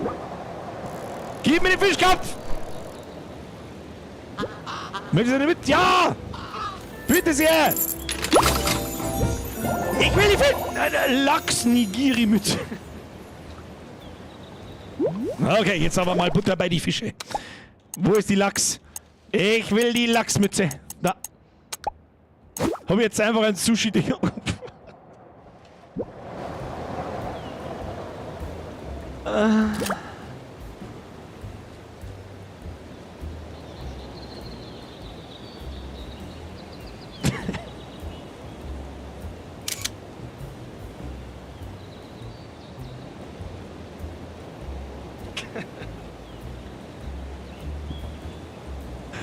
What am I doing with my life? Bruder, ich will jetzt dann 40, oder? Ich wiederhole, Bruder, ich will jetzt dann 40 irgendwann. Ich sitz da und setz eine Katze verfickt Sushi auf den Kopf und freu mich drüber, ich versteh's nicht.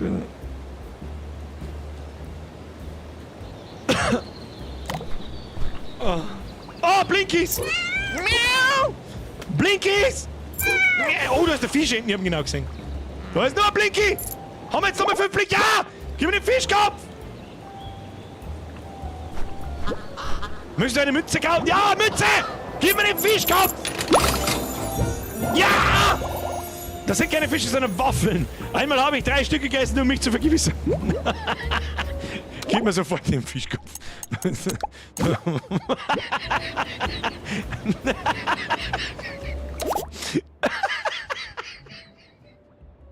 Komm, halt doch deine dumme Schnauze. Sag. Sag.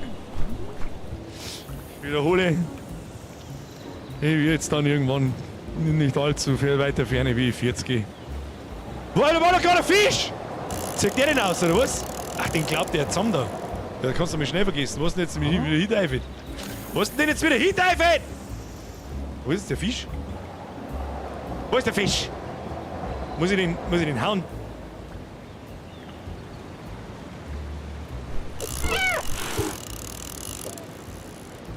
Ja, fang da nur Dosen!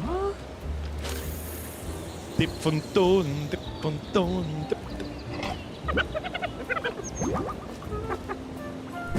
Nein, nee, die wollte nicht. Ich mach doch da immer nicht gleich eine. Jetzt gehen wir wieder da raus, wo... Ah ja, passt schon. Da will ich raus. Da ist doch gerade ein Fisch gelegen. Nimm dabei die Dosen. Ich beobachte sie, Sir. Ach, da ist es. Ich beobachte sie, Sir. Da ist Fischi! Schnell! Ich habe einen Blinky gefunden! Nein! Nein, mein Fisch! Was? Da ist doch jetzt gerade... Du... Ah, da ist er. Ha! Mein Fisch! Abflug! Mein Fisch! Nein, nein, nein, nein! Weh, du stiefelst mir, stiefel dir zu. Stiehl den Fisch des Fischers! Fischig! Oh, jetzt haben wir schon 2 Pfoten zum Klettern, schon. Köstlich! Ich kann es kaum erwarten, noch höher zu klettern. Miau. Miau, miau, miau, miau, miau, miau, miau, miau. Ja, da waren wir schon. Hopp! So. Die Frage eben, brauchen wir Enten. Ente. Da gibt's ja gar nichts. Doch, da hinten haben so Entenzeichnungen. Ah, Blinky ist Blinky. Blinky müssen wir mitnehmen. So, da darf es auch noch mal blinken, aber das ist mir jetzt wurscht. So, nochmal. Bei lauter Grinsen in der Fresse rinnt mir schon das Wasser aus die Augen raus, weil es so geil behindert ist. Es ist ein sehener Cuteness Overload und so schön gemacht. Und so schön einfach gemacht. Was ist jetzt da? Da habe ich jetzt irgendwas da... Was habe ich jetzt da können? Warum kann ich nicht zum Mülleimer einspringen? Alter, da kommen Blinkies raus. Das sagen sie mir jetzt. Verdammte Blinkies. Da muss man doch irgendwie reinkommen. Gibt's ja nicht. Ne? Na, so nicht. Na gut. Dann gehen wir da rein. Gehen wir da rein. Schauen wir. Karte. Jetzt versuchen wir mal, da unten ist noch ein Fisch irgendwo. Und vor allem die Enten zum Finden. Das sind eh bloß 2. Achtung, Mülleimer. Und rütteln. Rein mit dir. Rein mit der Mietz. Rein mit der Mietz. Was haben die Disketten für einen Zweck im Spiel? Auf das darf ich noch warten, dass wir noch irgendein Viech finden. Warum haben wir da ein Einhorn? Dass wir noch irgendein Viech finden, das irgendwie Disketten braucht. Können wir drauf warten wahrscheinlich. So, jetzt schauen wir mal. Ja, da muss irgendwo ein Fisch drin. Da muss ein Fisch. Hoppala. Ja, okay, warte.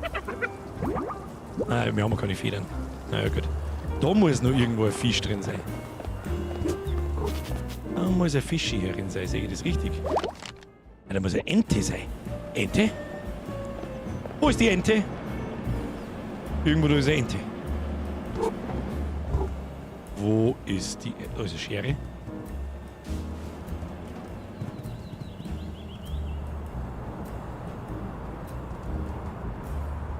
Ah! Walleck, das ist der beste Witz jemals. Oh mein Gott, bin ich jetzt der Schrocker und oh mein Gott, das ist der beste Witz hier. Kennt das jemand? Was kennt diesen Insider jemand? Kennt das jemand? Mit den Gurken? Weil Katzen meinen, es ist eine Schlange. Also ungelogen, ist kein Witz. Herr Manninger, merci für den Zwickel. Hat der Entwickler ein Problem mit oder ohne Drogen? Das weiß ich nicht. Merci dir. Killermizi, merci für den Zwickel 50. Entschuldigung, ich hab die übersehen. Servus Bürger aus LA. Geht's dir gut? Ich sitz da als Erwachsener, auf dem Ausweis zumindest Mann und spur als Mizi und hab einen verdammten Waffelfischhut auf. Nach was schaut's denn aus? Besser wird's nicht. Und ich kann mounzen. Na? Besser wird's nicht. Da haben wir wieder was gefunden.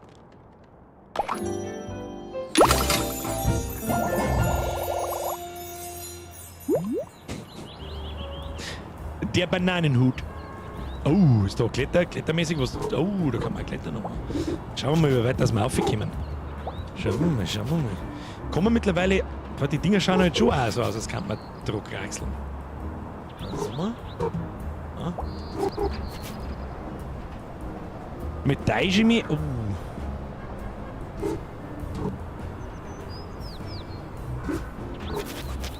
Also richtig akkurat ist aber die Sprunganzeige noch nicht, Kinder.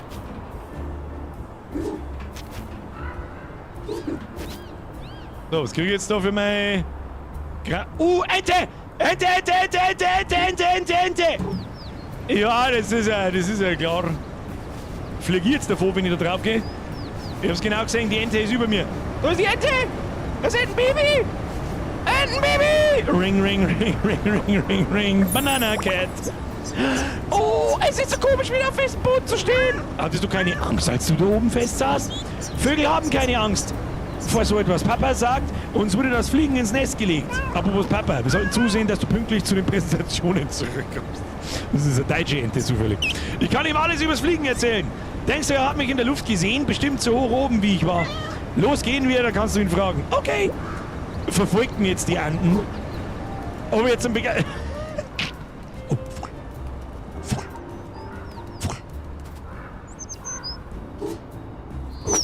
Ah!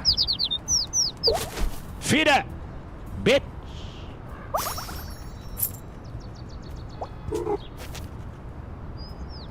So, anderes Entchen ist in der Richtung da, hä? Na genau, in die andere Richtung. Okay, wenn wir da jetzt runterfallen, was passiert denn dann? Oh. Okay, es passiert nichts. Na gut! Oh, ich habe verspringt. Da können wir nicht vorbei, gell?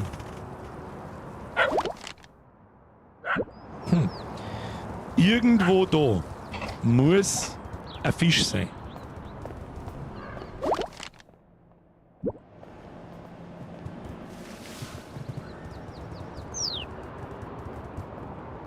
Jetzt möchte ich schnell schauen, ob...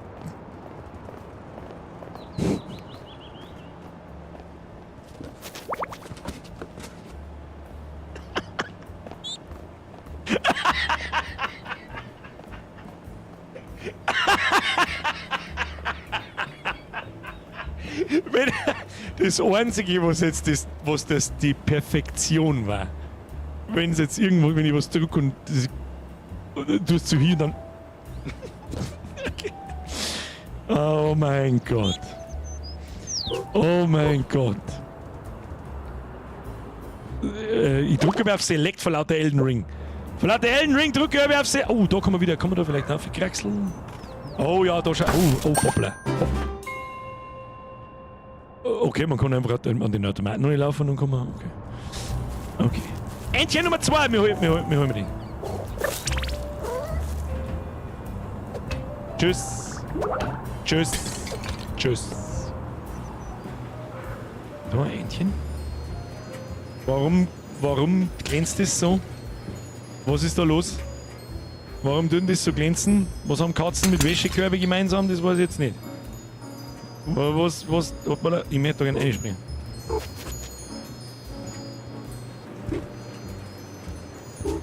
Ja, die Präzision der Steuerung lässt etwas zu wünschen übrig. Ja, da kann man schlafen natürlich, klar. Da ist echt an alles gedacht worden. Ja, aus der Schachtel raushauen und das ist nicht gedacht worden, leider.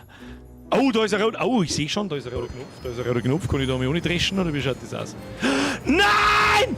Nein, da ist die Ente in der Waschmaschine! Bitte, ohne Scheiß.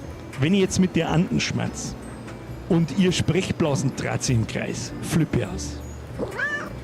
Hallo da drin, dein Vater hat mich geschickt, um dich für die Präsentation zu suchen. Schade. Jetzt wird's. Da war jetzt vom Hocker weggeflogen. Aber ich muss noch ein paar Runden drehen, ich kann nicht mittendrin aussteigen. Oder wie lange dauert das denn noch? Keine Ahnung, ich habe 400 Blinkies reingeworfen. Wie viel Zeit entspricht das?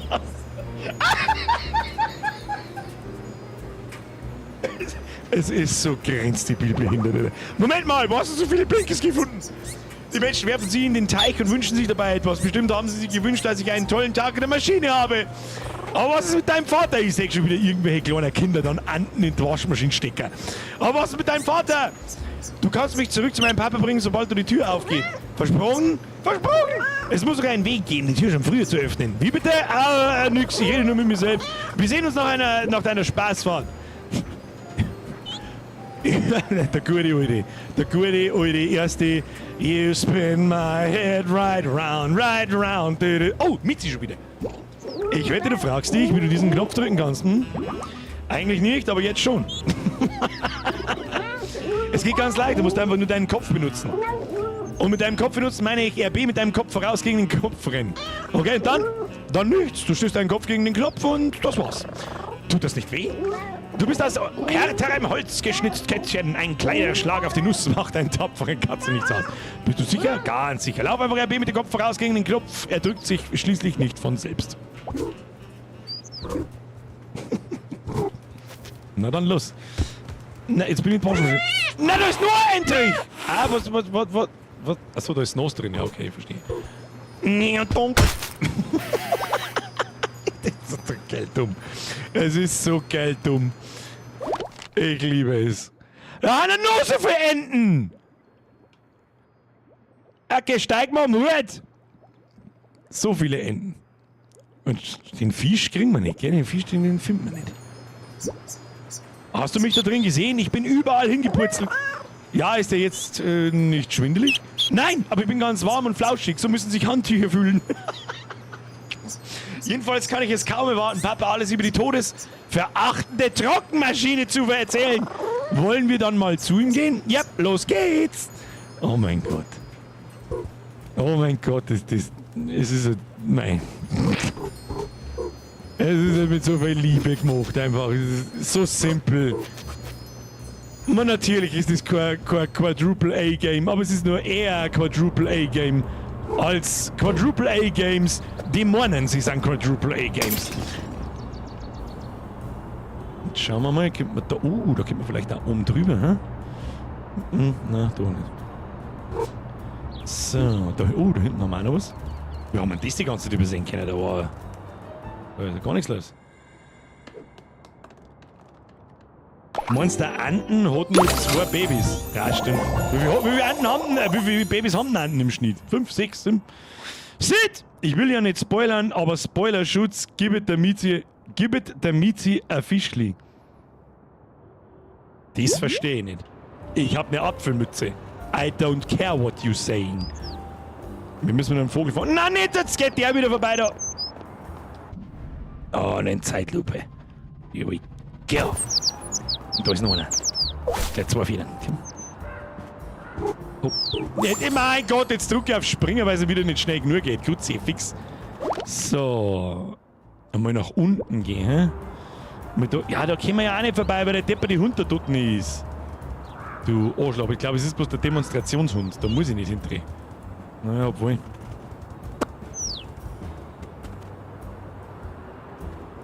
Boah, leck, Alter, es ist 10 vor 10. Geh, komm, halt doch dein Maul! Okay, komm, halt dein Maul. Was? Meine sehr verehrten Damen und Herren, bevor Sie wieder alle schleiern um Punkt 10, wer da nicht auf Like drückt, ist eine verwirrte Person. Ja? Besser wird's nicht. Speichert alles. Alles, was das Herz begehrt, hat dieses Spiel. Und mit alles meine ich alles. Vogel! Es hat Vogel! Es hat Mieti! Es hat Entenbabys! Es hat einen schizophrenen Waschbär hat's auch. Schauen wir mal. Kann ich mich da hinporten? Nein, ich war da unten anscheinend auch noch gar nicht.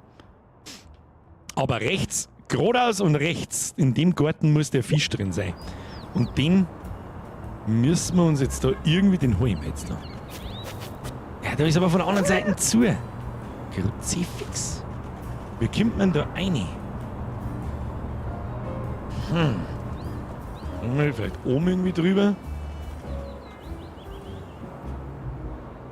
Na, glaube ich nicht.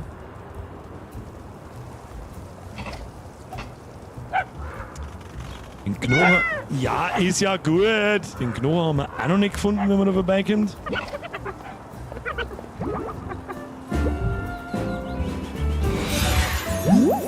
Geben wir ihm da mal...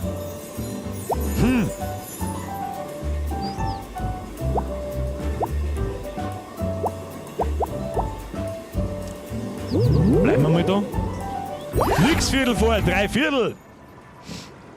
Was hab ich gesagt? Ich sag nochmal, jetzt haben wir es wieder versprengt, wenn ich nicht aufpasst habe. So. Da muss der Fisch drin. Oder vielleicht da oben in dem Garten drin, hä? Mal über das Rohr zeigt da. Ja, ich hab das Wasser schon gesehen, nerv mich nicht. Irgendwie müssen wir da reinkommen. Vielleicht kannst du den versperrten Weg mit deinem Kopfschub freimachen. Oh. Das ist ein guter Punkt. Das ist wirklich... Ich glaube zwar nicht, weil ich mich ducken muss. Nö. Da muss ich mich reinducken. Vielleicht ist er mal wieder wach. Halt wieder um auf deine Emotes zuzugreifen. Danke, warte, tust du nur so, als würdest du schlafen? Stell das Stadtoberhaupt nicht in Frage. Das ist so deppert. Ja, ich bin schon fort. Bin schon fort, jetzt stress mich nicht. Oh. Dass wir da vielleicht irgendwie aussicken oder so.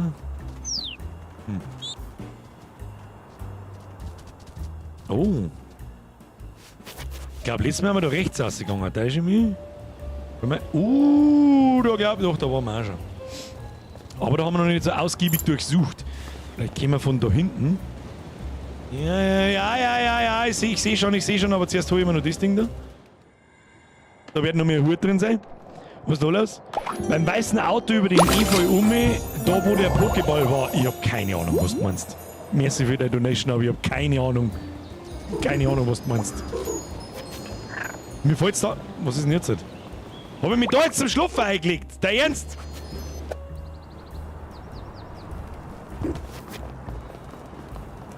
Was ist denn jetzt passiert? Jetzt hab ich mich jetzt hinter... Da.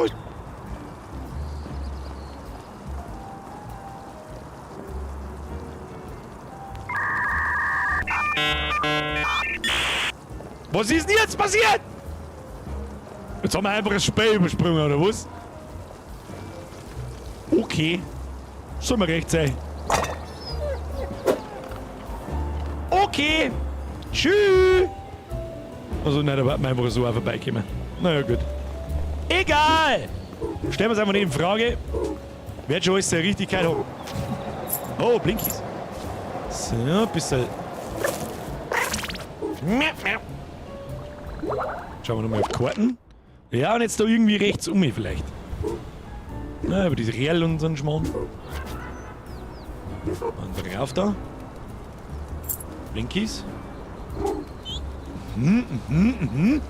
Ich sehe schon, und da hat jetzt jemand einen Dachteich. Ah, was passiert denn da immer? Aha, ja, ich kann den Fisch sehen. Ich kann den Fisch sehen. Aber ich glaube, dass ich abgespritzt wird, oder? Wahrscheinlich. Ja. Wir kommen jetzt da vorbei.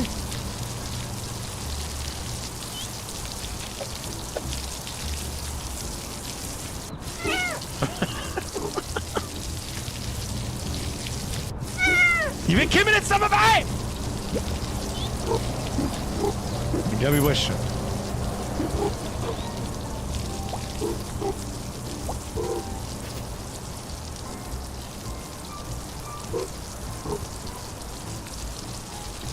So eine blöde Kuh. Ah, da hinten das Wasser aussteigen. Schnell vor den Katz. Ja, freilich, ja, vor mir gehen wir wissen nicht, wie wir einen Knopf betätigen. Oh. Wann? Kann ich das Ding nehmen? Nein.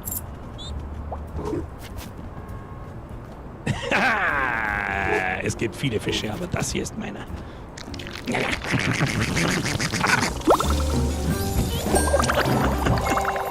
Ein weiterer leckerer Fisch. Jetzt kannst du noch höher klettern. Wie viel Fisch brauche ich, dass ich bis heim komme? Weiß das jemand? Hat das schon jemand gespielt?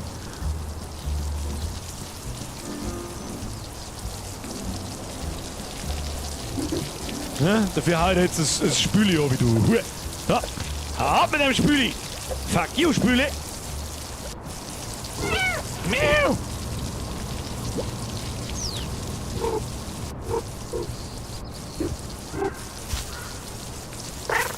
Tja, ausgeschmiert.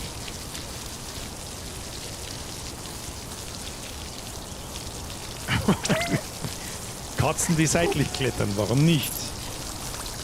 Ganz viel Blinkies. So, was? 10 Fisch brauche ich? 10? Ich hab 3! Wie soll man das auf 2 Stunden durchspielen? Stell ich mich schon wieder so schlecht, oder das ganz aus ist, oder was? Traurig. Jetzt gehen wir da oben und links oben. Ja, dann werden wir heute nie fertig, damit das hilft nicht. Geronimo! Haben wir schon da. So. Wo müssen wir hin? Umdrehen. Oh, stopp. Na, wo müssen wir hin? Da müssen wir hin. Vogel brauchen wir jetzt keinen. Da können wir mittlerweile einfach durch und dann schauen wir uns die Gaudi da um. Ja. Schauen wir da mal. Da haben überall Blinkies. Mich interessieren aber jetzt Blinkies nicht. Ich hätte jetzt eigentlich gern. Du genießt eben das Spiel. Ich genieße. Oh, da gibt's neue Hüte. Oh, leck, der Dings, der Melonenhut ist auch stark. Der ist ganz stark. Birnenhut auch ganz stark. Ganz stark. Haben wir da schon auf? Da haben wir quasi schon aufgemacht. Ja, da haben wir noch Blinkies. Blinkies, wenn wir da noch nicht drüber, wenn wir da noch nicht waren wir da noch nicht drüber. Da kann man ein paar Abkürzungen freischalten sozusagen, das tun wir mal. Eva schreibt, nein, nicht 10 Fische, 4. Wir brauchen 4 Pfoten. Okay.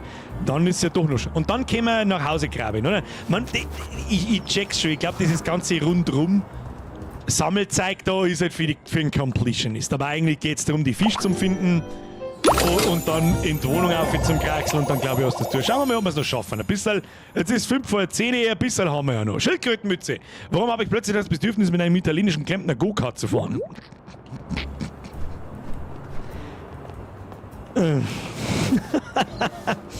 Schauen wir mal, ob wir den Fisch noch kriegen. Ja, das ist schon die richtige Richtung da hinten, oder? Nehmen wir das einmal mit da. So, ja, es ist schon die richtige.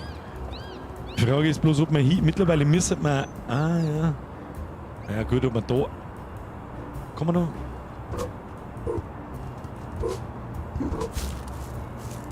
Wo geht's denn da hin? Da waren wir schon, das weiß ich, weil wir da ganz am Anfang versucht haben zum Kraxeln.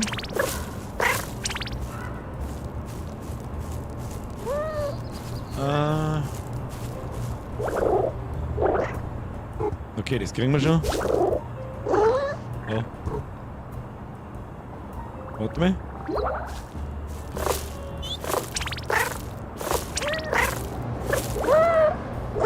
Müssen die da mit denen...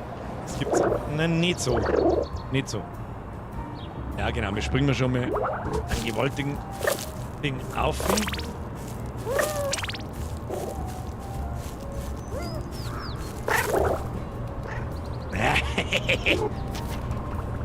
Ich glaube nicht, dass das so kehrt, dass man da raufkommen soll mit 3 Mizi-Pfoten, aber ist ja wurscht.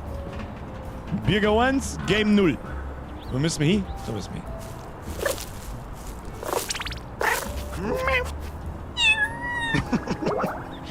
Mit sich eine. Oh. Überall passen es durch die Trocken. Oh, da haben wir Blick. Oh! Hier gibt es nichts zu sehen, hier gibt es nichts zu sehen. Aha, ist das dein Zuhause, Mr. Krähe, wo du alle die Blinkies versteckt hast? Ah, sind jetzt meine Blinkies. Was haben wir da? Da ist nichts da. Ist das meine Wohnung? Nein. Nicht meine Wohnung. Da geht's heim, da brauchst du den 4. Fisch. Ah, okay. Ja, aber offensichtlich ja nicht. Aber wahrscheinlich bin ich jetzt daheim, oder? Aber es wird halt erst gecountet, wenn ich den 4. Fisch hab. Nehme ich an. Den ich normalerweise brauche, außer ich schmier das Spül aus. Oder sage ich das richtig?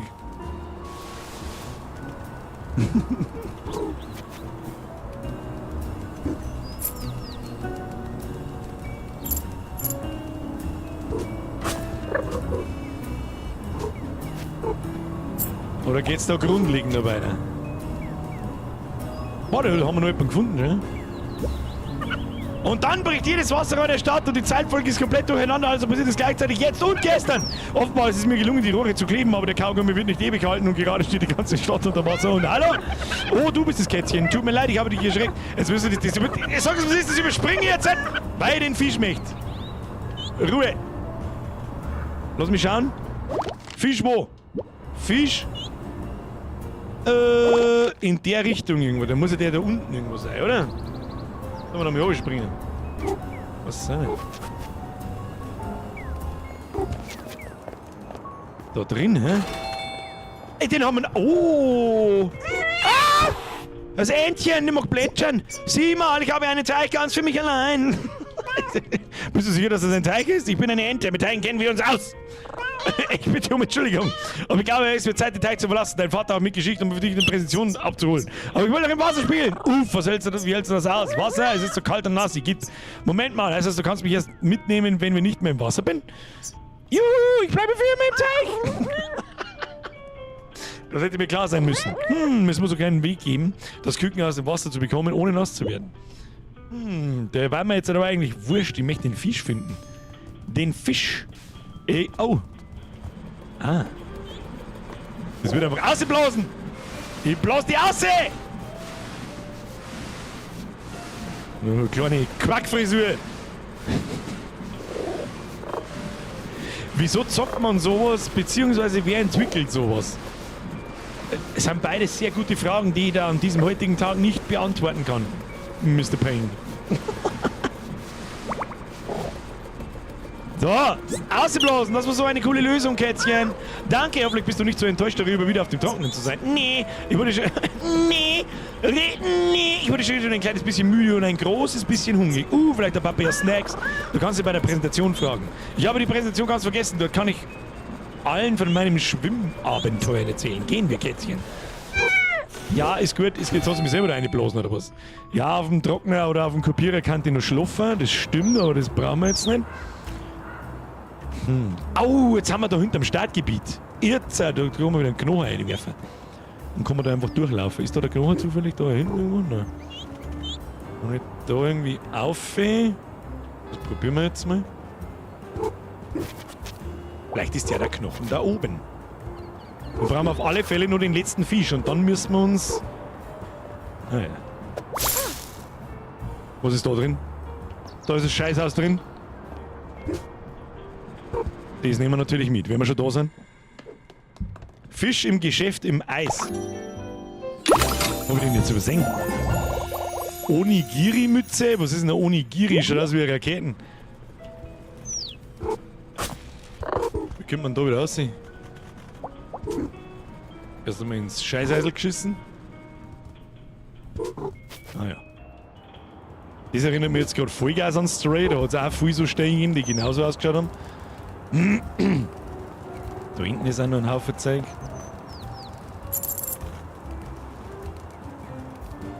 Sushi, glaube ich. Jetzt, was du das sagst, ich glaube, dass ich das auch mehr auf der Sushi-Karten gelesen habe. Onigiri. So, jetzt gehen wir nochmal ins Geschäft hinein. Und dann schauen wir mal, ob da dann wieder Hüte zum Verkauf. Ja, Panda-Hut natürlich und im Geschäft im Eis. Da wird mir eher aussehen. Ah, tatsächlich.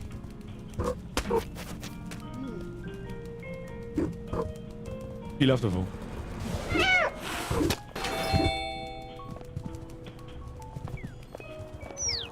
Ha!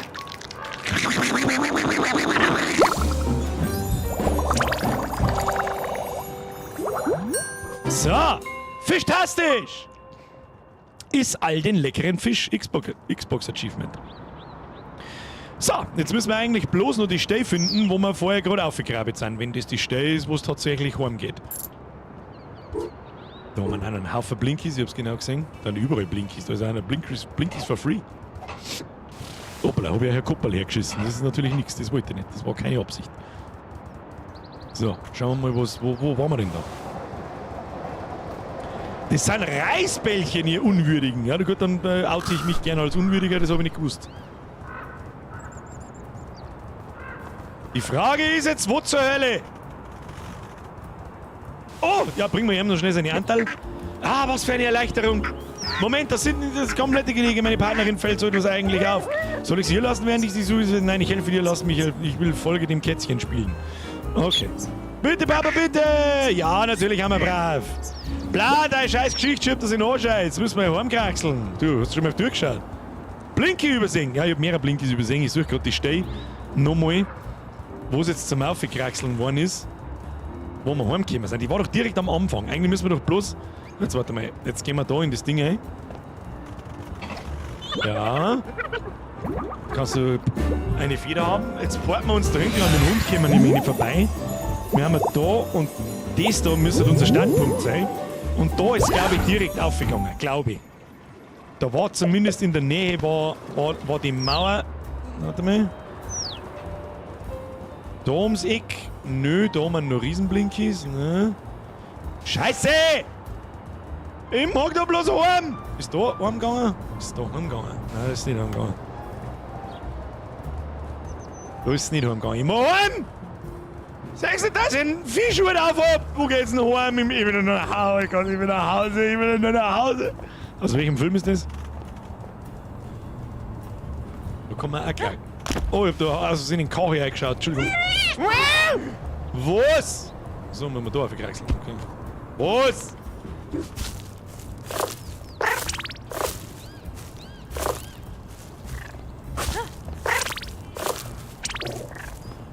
Ah!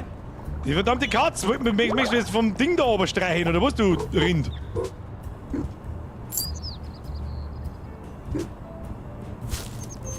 Ich glaube, ich hätte es schon wieder fast kaputt gemacht. Aber nur fast. Na! Na! Das war knapp. Knappe Ah! Jetzt gehen wir in den Schmarrn rein. Kruzifix. Wo ist denn die Stei? Wo ist die Stei, wo es da aufgegangen ist? Ich find's nie wieder. Da kann man auch irgendwie rauf. Probiert's. Auch noch schnell.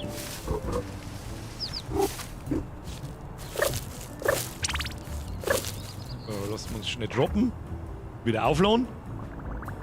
Mit dem Vorteil.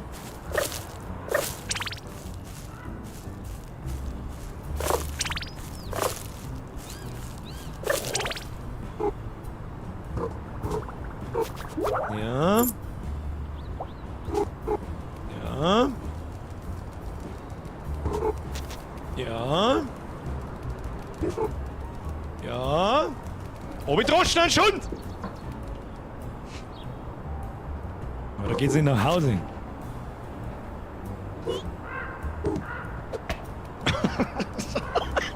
Das wird aber nicht langweilig. Das wird nicht langweilig. Ja. Also, oh, hochgelaufen. Beim Schacht links ins Eck zurück und nicht wie jetzt rechts. Weil ich wahrscheinlich, das war wahrscheinlich gefühlt, hängst du 2 Minuten hinten neu. Keine Ahnung. Keine Ahnung, von was sie sprechen. Ne? Jeet! Aber einen Hut habe ich gefunden.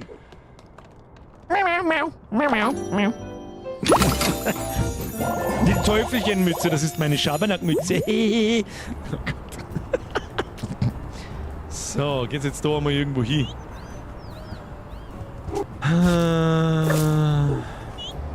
Sehen wir es von da immer. Mann, vorher war ich gerade noch dort und das schaut ja alles so krass gleich aus. Kann ich da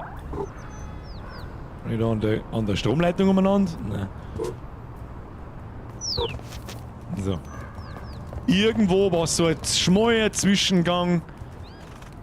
Aber ich weiß nicht mehr wo. Jetzt rennen wir da einfach im Kreis rundum und die findet man schon. Die findet man schon, tun sie sich nicht hinunter. Oh Mann. Die scheiß Wasserlocken!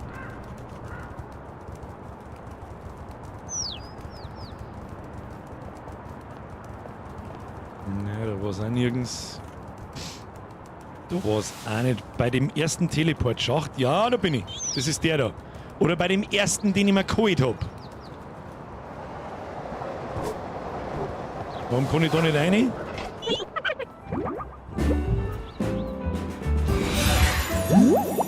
Wieso guckt der Chef nicht auf die... Ja, weil es da nicht direkt ist. So kann man es natürlich auch mal schnell probieren dann. Ja, da hast du nicht ganz unrecht. Das war das erste Ding, wo wir uns geholt haben. Aber wir müssen da irgendwo hin.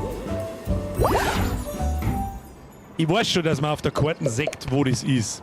Aber da müssen wir hin. Aber das ist ja nicht gleichzeitig der Aufgang. Wo die... Ich bin schon stein. Oder? Es ist in der Nähe, das ist richtig.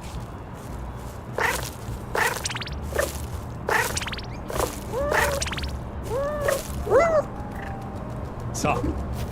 Wir machen uns auf dem Heimweg. Haben wir es schon gefunden, Kinder? Ich hoffe, dass das auch der richtige Weg ist. Ich weiß es nämlich nicht.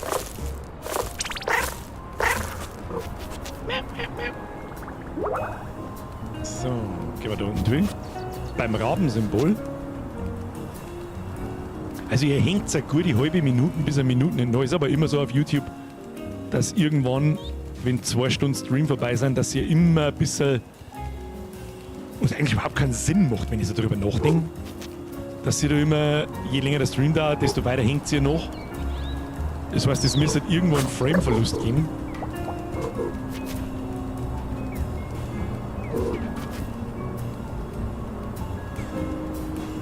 Können wir jetzt da um...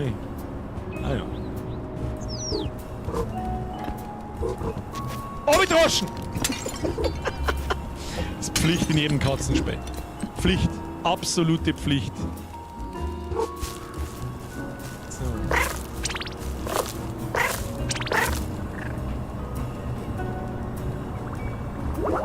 Blinky nehmen wir mit. Ich nehme die Anteile einfach mit heim. Ich hol das vierte nicht, sondern ich nehme einfach die 3 mit heim. So schaut's aus. Okay. Und dann gehen wir wieder auf.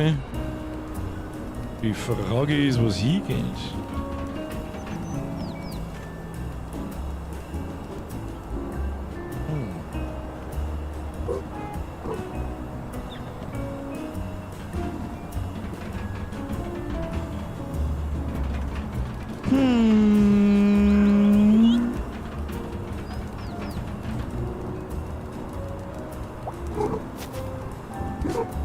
Ich blinde Uhu. Oh! Blinkies, wir schmeißen wir oben. Holen die wir es nicht, aber wir schmeißen wir so. Komm wieder. Oh. Das war eine knappe Geschichte, aber man kommt auf. Jetzt hier aufkommen. Wurde da jetzt vorher gewollt oder nicht? Nein, da lässt er mich nicht auf. Aber wo dann hin?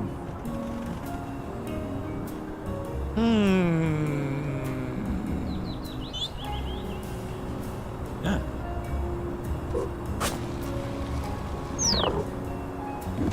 Jetzt habe ich auf den Springerknopf gedrückt und habe nicht gewusst, wie ich es wieder auslöse, ohne dass ich wegspringe. Fix.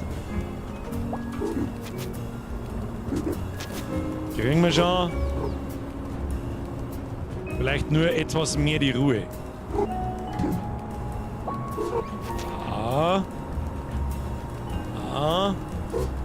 Das macht jetzt keinen Sinn.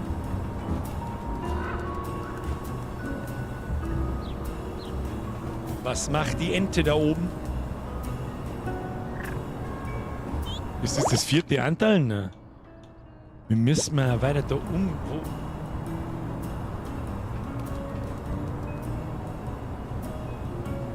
Ah! Ich weiß nicht, wo man hin muss! Ich brauche Hilfe! Hilfe, Hilfe! Bin ich blind oder was? Das Kinderspiel schmiert mich aus. Da rauf zu auch. Ich glaube nicht, dass ich da rumkomme. Glaube nicht. Den Eindruck, als würde ich da rüberkommen. Herr Sonder! Miau! Merci dir. Ah, wohl. Da komme ich nicht um. Wenn ich von oben um. Mann, ich sehe nichts und wenn ich jetzt wieder auslöse, jetzt kann ich die Kamera nicht mehr rein. Da komme ich nicht um. Das ist crazy. In dem Game geht alles, eh? Das stimmt. Aber ich komme... Nö. Obi, du Horst. Wie Obi? Wieso soll ich denn da Obi müssen?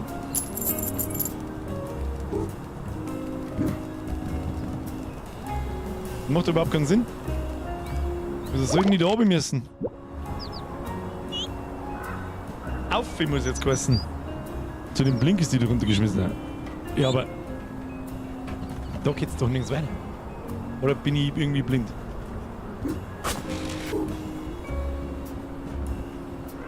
Ist eh oder nix. Na, dazwischen.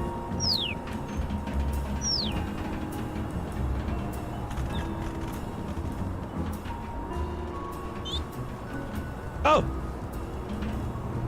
Jetzt das gleich? Nein, das stimmt überhaupt nicht. Da haben wir hergekommen. Da sind wir hergekommen.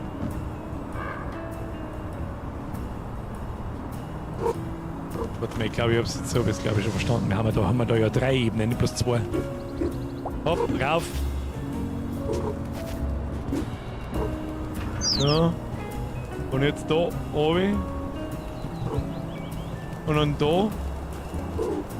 Das habe ich einfach nicht gesehen da. Den Abschnitt habe ich einfach nicht gesehen.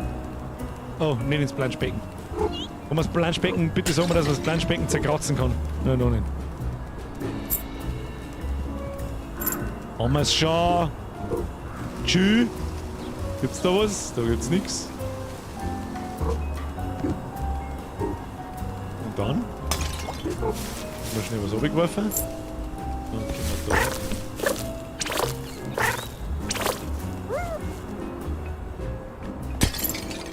Blinkies mit. Müssen wir jetzt da? Nein, da müssen wir nicht damit. Nein, nicht da kraxeln schon. So. Kriegen wir schon. Chill die Kniescheibe. Chillen Sie die Kniescheibe bitte. So, runtergewichst. Runtergetuscht. Mitte. Weiter rauf. Rauf muss er. Runtergetroschen. Da ist ein kleines Pupperl. So, am Kind noch schnell einen Tag versauen. Kommen wir leider nicht, schade. Mehr Blinkies.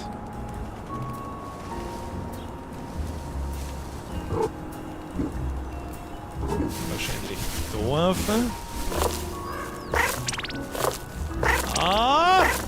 Jetzt meine ich, kommen die Gaudi schon natter. Ja. Ja.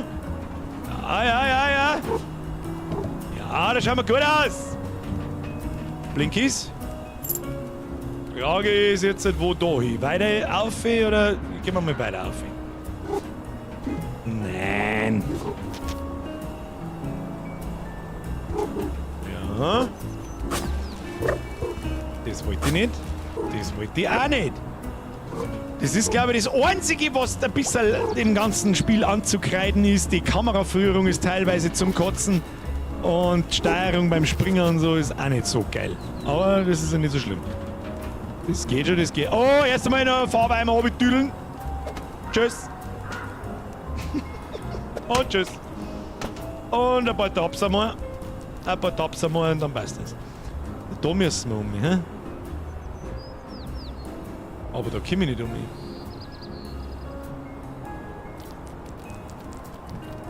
Da war der gelbe Kantenmaler. War da hinten vielleicht auch der... Ja, da hinten ist auch der gelbe Kantenmaler. Vielleicht muss ich da einfach runter droppen, oder was? Da ist auch der gelbe Kantenmaler, der hat gesagt, da muss ich runter. Muss ich da runter? Ich weiß es nicht. Ich glaube nicht, dass ich da runter muss.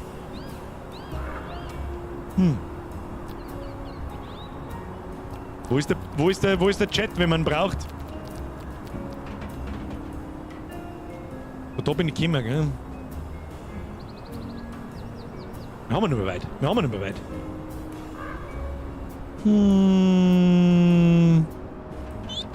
Ich trau mir jetzt da nicht runterspringen, sonst muss ich den ganzen Scheiß wieder machen. Aber das springen wir mal da um. Probieren wir mal mit das. Komm ich da um? Das wollte ich jetzt eigentlich nicht, aber das ist auch in Ordnung.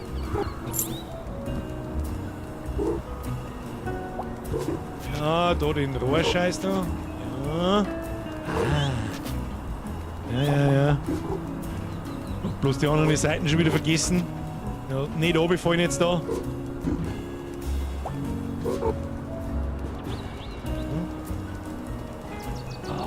Meter machen, Kinder, Meter machen.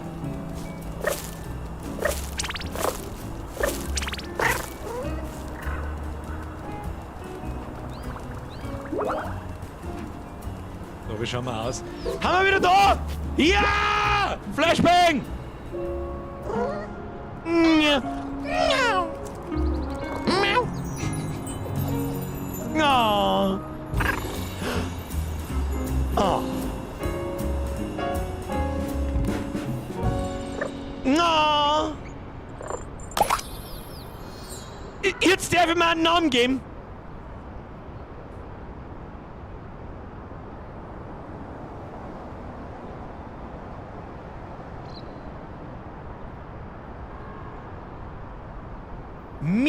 Mausstelle. Enter. Meine nächste Katze heißt auf alle Fälle Mausstelle. Personalisiertes Halsband, da steht Miaustelle. Das bin ich. No. Da du schon wieder. Du Mützenmarktregler. Du hast es geschafft. Ja.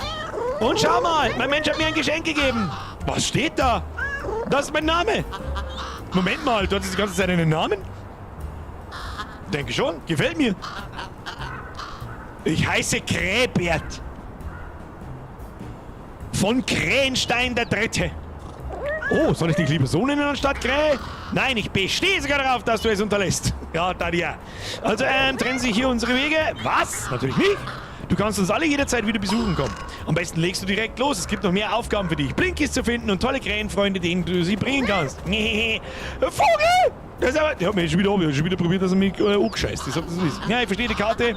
Einfach direkt mit den Markierungen, damit du sie nicht vergisst. Ich schaue sie mir gleich an, Krähe. Aber zuerst möchte ich den Fleck, an dem man in der Stadt das beste Nickerchen machen kann, genießen. Alles klar. Bis bald, Krähe. Auf jeden Fall. Und vergiss die Blinkies nicht. Trautes Heim, Glück allein. Ganz in Time waren wir nicht. Wenn wir ein bisschen zielstrebiger, glaube ich, Geduld hätten, dann das schon geht. Danke fürs Spielen. Absolut kein Problem. Super fucking Cuteness Overload. Und für so ein kleines Spiel zwischendurch ist absolut okay. Und super lieb und Dings gemacht. Was das jetzt da so, ich weiß jetzt auch nicht so ganz. Aber wir gehen zurück zum Hauptmenü. Meine Damen und Herren, das war Little Kitty Big City. 42 Mützen gibt's da, okay.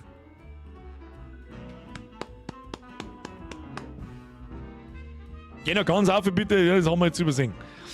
Das haben wir übersehen. Meine Damen und Herren, don't forget to like the... heute ist wirklich immer ein Like wert. Ich empfehle übrigens jedem, da reden wir jetzt gleich noch drüber. Ja, machen wir das Spiel mit so. Wunderschönes Spiel. Also ist halt... Natürlich ist es nicht für jeden. Es ist ein schönes Kinderspiel, glaube ich auch. Wobei es wahrscheinlich für Kinder sogar ein bisschen schwer ist. Sage ich ganz ehrlich. Ich meine jetzt Kinder so bis 6, 7 Jahre, glaube ich. Da ist es vielleicht ein bisschen zu früh. Aber so 7, 8, 9 Mädels, Buben natürlich auch, aber wahrscheinlich eher Mädels, ist das genau das Richtige. Ja, das kann der nicht taugen. Das Ding ist allerdings, finde ich, für das, dass es eigentlich auf 2 Stunden fertig hast, und ich sag, man braucht wahrscheinlich noch mal so 2 Stunden, bis alles das Anteil noch ist, die restlichen Fisch und Blinkies und Mützen und bis du alles auf 100% hast. Sag ich, gebe ihm noch mal 2 Stunden. Und für das sind auf Steam, ganz besonders Steam, 25 € zu viel. Da muss ich leider Gottes sagen, das ist zu viel. Da streichen wir mal nur einen 10er und dann ist es in Ordnung. Dann ist es in Ordnung. Für 15 € unreduziert ist es in Ordnung. Und ansonsten in einem Sale für einen 10er. Darum empfehle ich, und Achtung, das ist jetzt keine Werbung, wie ich nicht zahlt oder so, aber ich bin selber immer begeistert davon, wenn ich immer wieder mal so, ich habe so 3 Monate im Jahr ungefähr, im Microsoft Game Pass ist drin. Da ist unter anderem ein Loop Hero drin, übrigens. Das ich momentan offstream ein bisschen einsuchtel. Und Dwight hat es vorher schon geschrieben, auf MMOGA kostet es einen 10er. Da habe ich noch gar nicht geschaut gehabt. Der Game Pass, der orientiert sich sowieso, weil ich dann Firewatch spielen wir nämlich nächsten Montag. Und wer es kaufen will, es ist ein ganz liebes Spiel für nebenbei, für seine Kinder vielleicht oder vielleicht selber. Gut, wenn du es jetzt komplett gesehen hast, macht es vielleicht jetzt nicht so viel Sinn. Aber voller Katzenvandalismus für 25 €, you son of a bitch, I'm in. Auf MMOGA kostet es einen 10er. Gibt's noch Biergei und das ist jetzt Werbung so ein bisschen. Gibt's noch Biergei nimmst den Link da unten in der Beschreibung her, dann habe ich eine Kleinigkeit davon und nimmst den Gutscheincode Biergei her, dann kriegst du noch 3% drauf auch und dann zahlst du bloß 9,97 €. Knapp 7 Stunden Playtime für Completion laut Google. Ja, okay. Wenn du wirklich an jeden kleinen Scheiß suchst und so. Erinnert mich vom groben Spielprinzip an ein Short Hike. Kenne ich gar nicht. Plötze mit Fischmützen, schon ein bisschen. Ja. Es ist ein super liebes Spiel, da gibt es überhaupt nichts. Und ein paar richtig gute Witzchen sind drin und so ist absolut in Ordnung. Und ich verstehe, warum das knapp 5000 gute Bewertungen hat. Einen Fehler, glaube ich, haben wir, 1,5 Fehler haben wir gehabt, einmal bin ich im Beton stecken geblieben. Mei, stirbt auch keiner, ist kein AAA-Game. Ja, da sitzen nicht 100 Leute, die ein Leben damit verbringen, das Spiel zu machen wahrscheinlich. Und einmal, was mich durch das, wo ich schlafen wollte, und dann hat es mich durch das kleine Kastel irgendwo in den Himmel aufgehauen. Wo es aber nicht Game-Breaking war, mein Gott, stirbt keiner.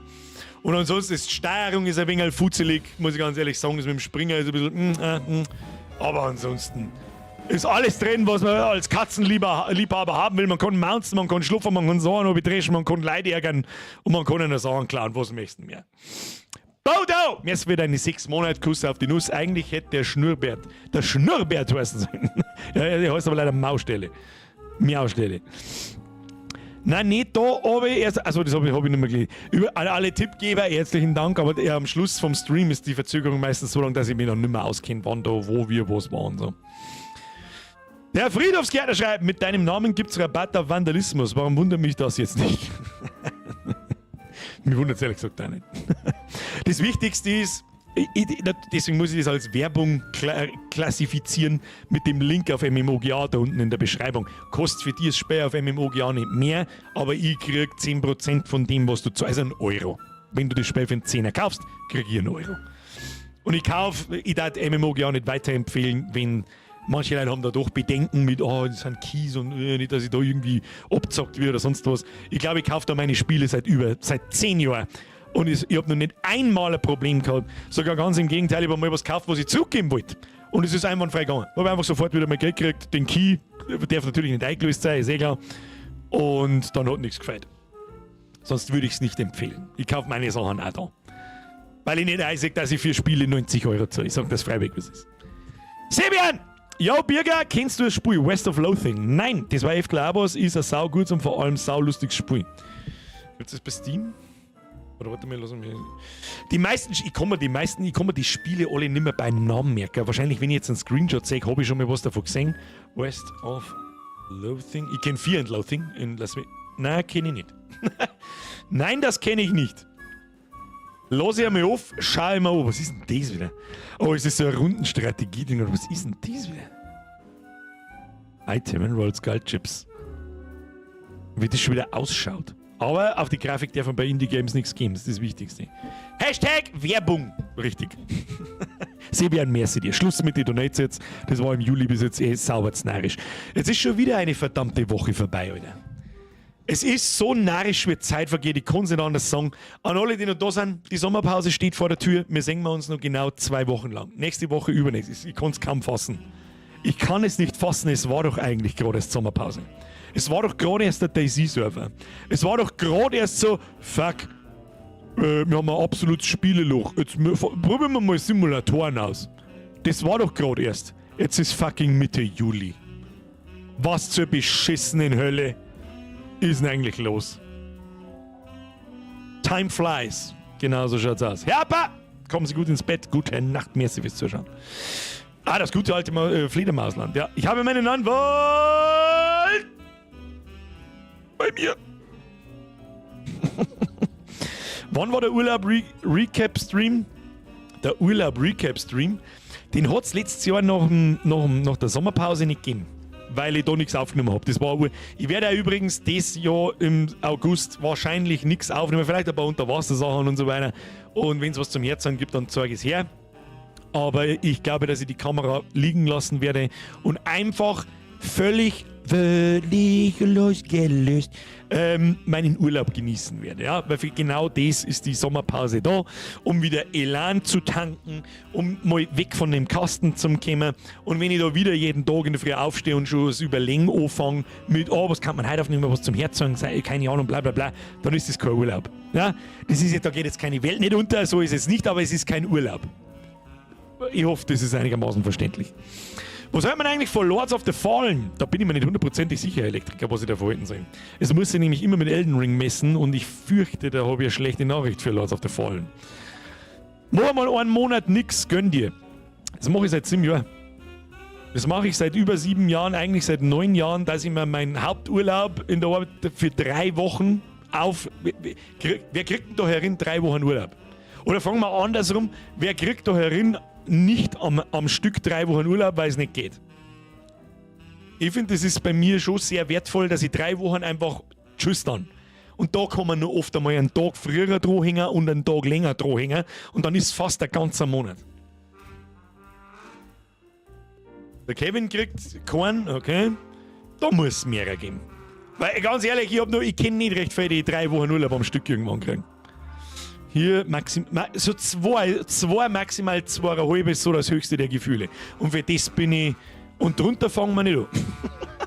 Das ist auch so was, eine Woche Urlaub bringt nichts. Nennen Sie Selbstständigkeit? Ja, gut. Und, das ist ebenfalls gelogen, das darf auch gehen. Das würde gehen. Wenn man es genau nimmt, wenn man es ganz genau nimmt, dann bin ich auch selbstständig, ja? Und ich kann es auch Minimum 3 Wochen. Das geht schon. Natürlich ist in den 3 Wochen, ja scheiße, ich verdiene in den 3 Wochen nichts. Das kann ich schon nachvollziehen. Aber es ginge, wenn man will. Es ginge. Und selbst wenn du ein stationäres Geschäft hast, dann ist im Sommer einfach einmal 2 Wochen zu. Oder 3. Kommt auf den Job an, lieber Herr Birger. Was bist denn? Krankenpflegerin, Selbstständige, die wenn 3 Wochen nicht da ist, sterben Leid. Kilian schreibt, Tourismus-Saisonarbeit, da habe ich das mit dem Urlaub durchgespielt. Also so als Koch kann es schon sein, dass man mal 2 Monate frei hat und trotzdem gezahlt bekommt. Ja, okay. Das ist natürlich der Jackpot, das ist wahr. Das, was die Wife schreibt. Nach einer Woche bist du ja erst einmal runtergefahren. Da brauchst du nochmal im Jahr schon 3 Wochen nie wieder ohne. Sagst du das? Ich kann 4 Wochen Urlaub machen. Das ist natürlich geil. Ich glaube, ich darf es auch kriegen. Aber, wie soll ich sagen, ich mag doch nochmal im Winter dann, das habe ich mir hart erkämpft, dass ich über Weihnachten im Einzelhandel, das ist normalerweise ein absolutes No-Go, dass ich mir da 2 Wochen Urlaub nehmen kann. Und ich habe auch bloß 5 Wochen, wie jeder normale andere Mensch auch. Ich muss 5, was ist eigentlich, was ist denn Hanuta? Kommt auf den Job an, lieber Hanuta, Job, was diese? Im Game Pass kostenfrei hat es mir schon schmackhafter gemacht wie Elden Ring, ansonsten kann ich es nicht vergleichen. Es gibt was? Das ist, was? Da muss ich jetzt noch schauen. Lords of the Fallen. Tatsächlich! Das habe ich nicht gewusst, dass das im Game Pass ist. Es konnten nicht alle Optionen geladen werden, schließen Sie die App und versuchen dieses Update zu kommen. Tatsächlich. Das habe ich nicht gewusst, dass es im Game Pass ist. Bin ich schon stark. Dann ist tatsächlich vielleicht einmal ein Versuch wert. Königin Elsa schreibt, bei Schwager ist Heizungsbauer selbstständig und wenn Urlaub ist, muss trotzdem immer einer da sein. Wenn ein Rohr bricht, was willst du machen? Ich kann dir sagen, was du machen willst. Hallo, das ist der automatische Anrufbeantworter von Rohrreinigung Schwager. Wir haben gerade alle in Urlaub, bitte rufen Sie jemand anders an.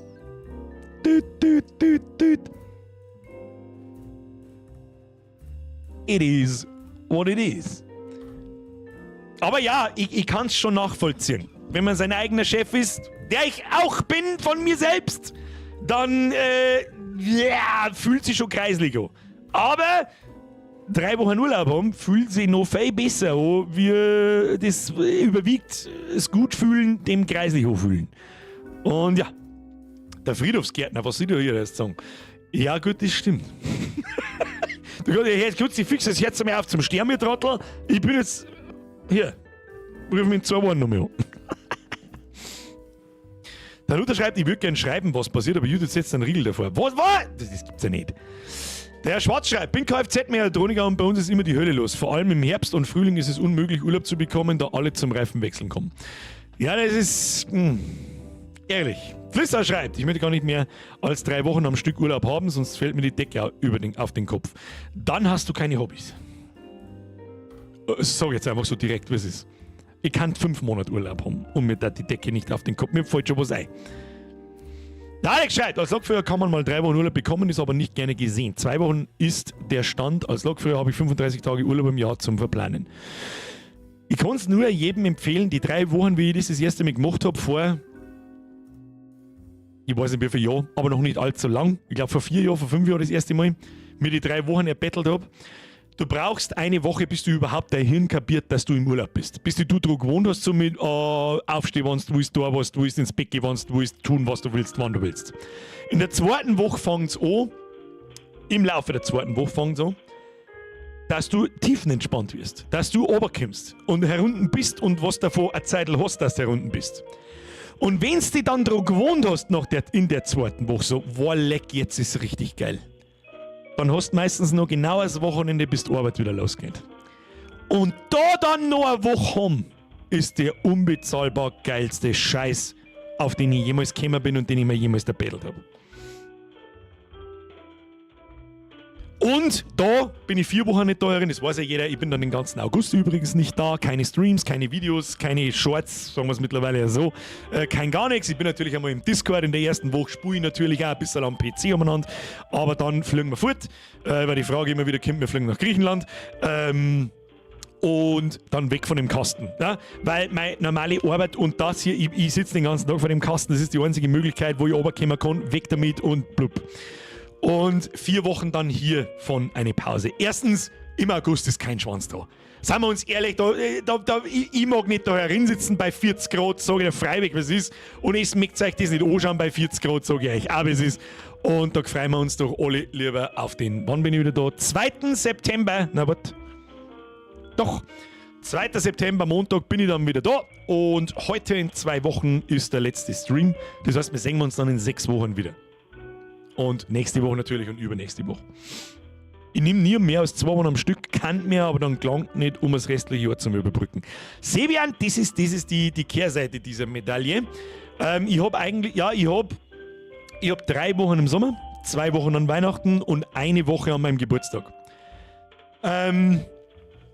Und die Zeit zwischen Weihnachten bis zu meinem Geburtstag, das ist ein halbes Jahr, über ein halbes Jahr, die ist schon gescheit, zack. Ab April, Mai. So nach 4-5 Monaten komplett durcharbeiten. Sowohl hier, das belastet mich nicht, ja. Aber alles andere so, einfach einmal, du kriegst deinen Kopf nicht frei. Und das muss halt einfach sein. Und das war dieses Jahr extrem zack, weil ich eigentlich von Sommerpause zu Sommerpause nicht wirklich Urlaub gehabt habe. Ich habe fast ein Jahr einfach durchgearbeitet. Das war mir ein bisschen zu narrisch, sag ich dir, was es ist. Vielleicht kommt daher also ein bisschen vielleicht war es aber auch für was gut, dass man nämlich bis daher steht, dass ich endlich in der Lage war, in diese Kamera zu sagen, Leute, ich hab keinen Bock mehr auf die scheiß Videos von früher. Keine How-Tos, keine Kruzifix, lasst's mich in Ruhe. Ich will nicht mehr! Aber vielleicht, der Mario Oberfreude, was hackelst du noch mehr gleich? Ich bin Mediengestalter. Ich kümmere mich um Internetseiten, Online-Jobs etc. Eine Mischung aus Designer und Programmierer. Keines von beiden richtig auf Studiertenlevel, aber es klang für die meisten Studierten. Sagen wir es so. Und da habe ich heute mal drüber nachgedacht, die arbeitet seit 20 Jahren. Kannst du dir das vorstellen? Oder? Vor 20 Jahren, ja gut, in 2 Wochen vor 20, nein, das stimmt nicht. 2004 im März. Februar, März, April habe ich zum Arbeiten angefangen. Heilige Scheiße, über 20 Jahre. Und ich habe noch 30 vor mir. Fuck my life. So! Das ist 20 vor 11, Kinder. Ich wünsche euch vorab ein schönes Wochenende. Es geht steil auf die Sommerpause zu. Wir sehen uns noch 2 Wochen. Wir spielen am nächsten Montag und wahrscheinlich am Montag in einer Woche noch Firewatch schnell fertig. Ich mag dich nicht demotivieren, aber du darfst noch fast 30 gehen. Entschuldigung. Ich habe mich selber demotiviert. Das kann ich selber ganz gut. Das ist gut für mich. Das kann ich. Ich kann sonst nicht viel. Das kann ich. Der schaut, dass die Pornhub-Seiten läuft. Zum Beispiel. Die werden lachen. Ja, ich habe auch schon mal Kundschaft gehabt, die solche Seiten macht. Tu dich nicht hinunter. Frag mal, ich hab noch 40 plus Jahre Hackeln vor mir. Auflo. Ich sage so alt wie ich nicht. Für das rauche ich zu viel. Saufen vielleicht nicht zu viel, aber nur das schädigend ist. Und wenn ich draußen nicht rauche, dann dampfe ich rein, so alt wie ich sowieso nicht. Meine Renten kriege ich nicht auszahlt, das sage ich dir, wie es ist. Bin immer traurig, wenn ich meinen Rentenbescheid schaue. Da steht 2052 als Renteneintritt. Wie soll denn das gehen? Bei mir steht, glaube ich, 54. Bist du dabei? Steffi, bist du dabei? Mein Rentenbescheid liegt da rechts neben mir. Ich schaue schnell drauf, das interessiert mich jetzt nicht mehr. Der ist ja gerade erst gekommen. Warte mal. Mein Betrag verrate ich nicht, aber der ist lächerlich. Am 1.7.2053. Weißt du, ich habe noch 29 Jahre. Fast auf den Tag, genau. Gratuliere mir selbst. Du bist tatsächlich älter wie ich, gell? 85er Baujahr. Tatsächlich. Ja, am 1. Juli 2053 beginnt meine Regelsalterrente. Herzlichen Glückwunsch mir selbst. So.